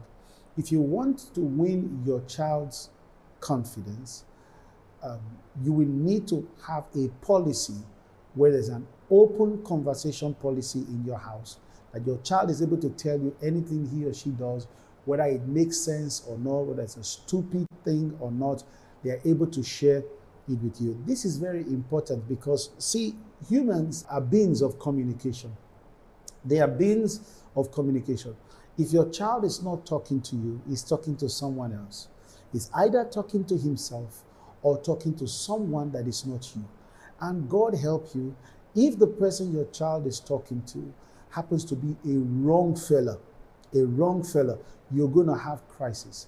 Don't forget, from kindergarten till secondary school, they spend quite a lot of hours. If you live in Africa or in Nigeria, children go to school about 8 a.m., maybe leave the house around 7 a.m., but school resumes about 8 a.m., and they close between the hour of 2 and 3:30. And by the time they come back, maybe that's when you're coming back from work, you are tired, you have your meal, you fall on your bed, you sleep off. You know, now you see this, with this circle, it tells you that your children are spending more time with their friends and their teachers in school. So you need to have a deliberate structure where your child is able to have conversation with you openly without being afraid or ashamed, no matter how stupid or intelligent the point may be. So how do you make this work? It's a simple thing that you build up a system where when you're making a comment, or when you are giving instruction, or when you're having a conversation, you should put up some open-ended questions like, do you understand what I'm talking about? Or do you have anything to say about this? And when you say it, you do not say it with an attitude of, if you talk here now, you die. No, you say it with an open mind and be willing for the child to talk, especially when they become teenagers. So let them know that they can be open to talk to you and they can count on you. And let them know that they can make sense, whether they feel so or not. The advantages of this is that it will boost, number one, it will boost their self-confidence. And their self-confidence in the home affect their self-confidence outside. Number two, it will encourage them to be reasoning, especially when they share an idea, a thought. You should not fail to give them a thumb up when they make sense. Now, when you commend the child for doing well, you are telling that child, this is an endorsed behavior, an approved behavior that I want you to keep doing. So number three, it encourages them to be reasonable. You know, reasoning is a skill. Right sense of reasoning is a skill you develop. Critical thinking is a skill you develop. When you are having a conversation with your child and your child makes sense and you give a kudos, you are telling that child, hey, keep vibing these lines for us to keep moving forward. Then it also encourages them to learn more so they can share more. It encourages them to learn more so they can share more. I like to talk to, my wife and I, we have 4 girls. And these girls are so sharp. Every time they engage you in conversation One time I told my wife, I said, the time for us to start listening to them more is now, because they are reading books that we don't read. They are checking out details, journals that we most likely have not checked out. So before we counter them, we have to reason with them first and see where they're coming from. So nowadays when they're talking, I ask, where did you get that from? They tell you, I read it somewhere. Some of them, when I'm talking, before I say something, they'll tell you, this is the reason, or this is why you're feeling hot, this is why you're this is why you're that. And some of them, as knowledgeable as I am, I've not heard them before. So it helps them to know that, oh, yeah, their sense is making sense. I'm sure I made sense on that.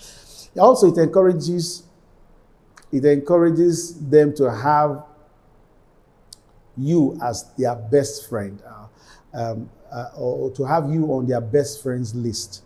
It encourages the situation of them having you on their best friends list, and you know that's amazing, because people need love, people need attention, and if your children are getting it from you, that's a big plus. That's a big plus for you. Now, I hope today's sharing has made sense to you. So look at yourself. You have children, or you're trusting God for children, and make notes on some policies you're going to put forth in order for you to earn the respect of your children. Thank you for joining today. I look forward to seeing you in the next episode. Stay strong.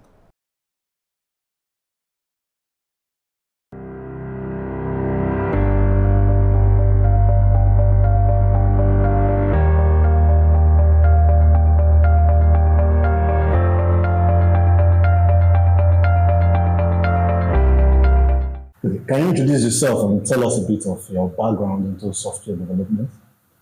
Okay. My name is Paul Okodowa, and I've been working in the software industry for, say, almost a decade now, 8 years to be precise. And so it was, my introduction into tech was not so straightforward. It wasn't so straightforward. So I started from customer service all the way to customer success, and then I moved to content writing. From content writing then to learning software engineering. So software engineering to content creation, like edtech, educational content creation.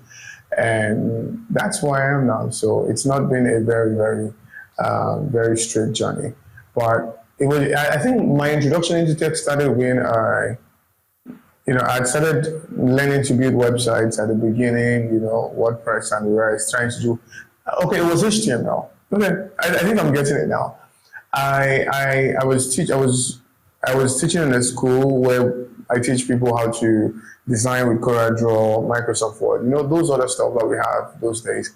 And there was this book in the office, and it has this how to build a website, very big book. It's from those O'Reilly, I think O'Reilly's How to Build Website. And I can remember that the first website there in that book was to build a website for a football team called Carnington Cougars. That's the name of the football team. And so I was following it bit by bit, just going through the HTML bit by bit. And I kind of really got interested because it was very easy to just translate what's inside the book all the way to the PC. That was my first experience trying to build website, and then went all the way to Dreamweaver. Dreamweaver was a terrible software though. So I went all the way to Dreamweaver, and then it was from Dreamweaver, just kept on learning, and then YouTube became very popular, and jumped into YouTube and started learning as much as I could. But it was, for the job part of it, it was majorly from customer success. So I didn't just go all the way to website, because I really did not know anything. I had the knowledge, but I really did not know how to put it into use. But I was doing customer success for a tech company. So that's how we just kept on going. What was that inspiration? From customer success down to software development, now you're into content creation. Although I don't like using the word content creation as a job description, because even if you are creating content, you are creating content about what you do. So what you do is your job. Okay. So what was your inspiration towards on this all through this journey from one point to the next point? What inspired you to move and get to that point? Okay, so the first time I was building a website, very cheap website, then I got that job as a customer success guy. So I was paid 35,000 a month. I can imagine how lean that was. So I was paid 40,000 and then there was tax. There was not tax, it was insurance, I guess. And I think it was 5,000 and then it was 9,000 actually. So I was paying 5,000, my company was paying 4,000, and my take home was 30,000. But the guys those who were building software, they were earning way, way more than I was. So I was the one involved in scouting the customer, making sure the customer can do business with us. But I was earning very, very low, very, very little. And but aside the fact that I was earning little, I'm somebody who's very, very interested in being the one who's at the top and not the one who's below. So I knew that the easiest way for me to do that would be to build software personally, to move all the way from customer service and build software, even though that doesn't seem like the right thing to do in 2025 right now. But what I did was I was taking time to, upskill myself and sell my services outside what I was doing for the company. So I was doing customer success. I had things like templates on how to close deals. I had contract draft. So I had access to all the things that was used in that particular company I was working for. So what I did was that I started to freelance on the side. Not trying to build software like they did, because I really did not know the technology they were using. I don't know. I'm not good at the technology, but I knew the technology they were using, but I'm not very good at it. So I started to freelance on the side. So I started with website development. That's what I started with, and just kept on going. And then website development, I was doing website development for Nigerians, right? But you know how Nigerians can be. Somebody says, I'm going to pay you 200,000, and that 200,000, you will use it to design heaven and earth for me. So I wasn't so comfortable with kind of relationship I was having with Nigerians. So I thought, what would be the easiest thing for me to do for people outside? So I realized that probably my decision then, probably if I had continued with web design, I would have been able to take it outside. But my decision then was that I was going to begin to build software, build web software, apps, internet tools, external tools for people outside the country. And that's just basically how I just started, building all of that. So when I say I'm a content creator, maybe that's the wrong word to use, because I don't create content that makes people happy and all that stuff. So I would say that I'm a teacher. So I teach, I teach software development. Tech education. I teach software development online. That's what I do. So I don't really entertain anybody. In fact, if you're looking forward to be entertained, you won't really watch my content. You won't. Now, down to the tech, because I understand that there are careers or skills or businesses that thrive in the right ecosystem, right? So is there a developer hub in Benin, because you are based in Benin right now? Is there kind of a group developer hub where you guys kind of share ideas, or what's the word, troubleshoot problems like in Benin? Yeah. Okay. I think the good thing about being a developer is that you don't have to be in a local circle, right? It's a choice. If you want to be in a local circle, or if you don't want to be in a local circle, it's just a choice thing. Okay. It's not something that is very compulsory, like maybe like people who sell clothes, yams, and the rest. You don't have to. But in Benin City or Nigeria at large, they have various developer groups that you can belong to. There's a Google developer group. There is an Untitled Designers. There's a whole lot of different groups that you can belong to. You just have to probably find them on LinkedIn, or probably go to Eventbrite and sign up for one of their events, attend the event, and you definitely become a member or become a friend to the people who, become a friend to the persons who host those design conferences, right? But for outside, you can just really start from Google searching. So people are very I think the tech community is one of those communities where people encourage you a lot, even though people can still discourage you a lot. Because when you see people getting a lot of results and you're not getting that result, it's discouragement. But if you're just getting started, they can really encourage you. There are tons and tons of Slack groups that you can join. There are tons of online meetups that you can do. Some persons even do morning brew, like morning coffee sections, like every Monday, every weekend. So you just join them and you get acquainted with what's happening in your industry at that time. So you could actually join as many groups as possible. So aside these internal resources, because what you just described sounds to me like resources made available by people who are in development. Sure. Now, are there other, do you think that in the government, state government, federal government have made enough resource available for young developers? And then if they haven't, what do you think is missing in the whole development system in Nigeria, developer system in Nigeria, from the perspective of the government, not within your group now? Okay, I think personally that the ecosystem in Nigeria is not thriving yet. Privately, the ecosystem is thriving a bit, but the thing is everybody is doing things in silence, secretly in their rooms. I personally have been in my room for the past 3 years just working and not really coming out. Right, but in terms of the government aspect of things, I would say a complete no. I would say no because there's a whole lot of things that is needed for a developer to thrive. If you don't have some very constant factor, you will not be able to thrive as a developer, irrespective of the part of the country that you are.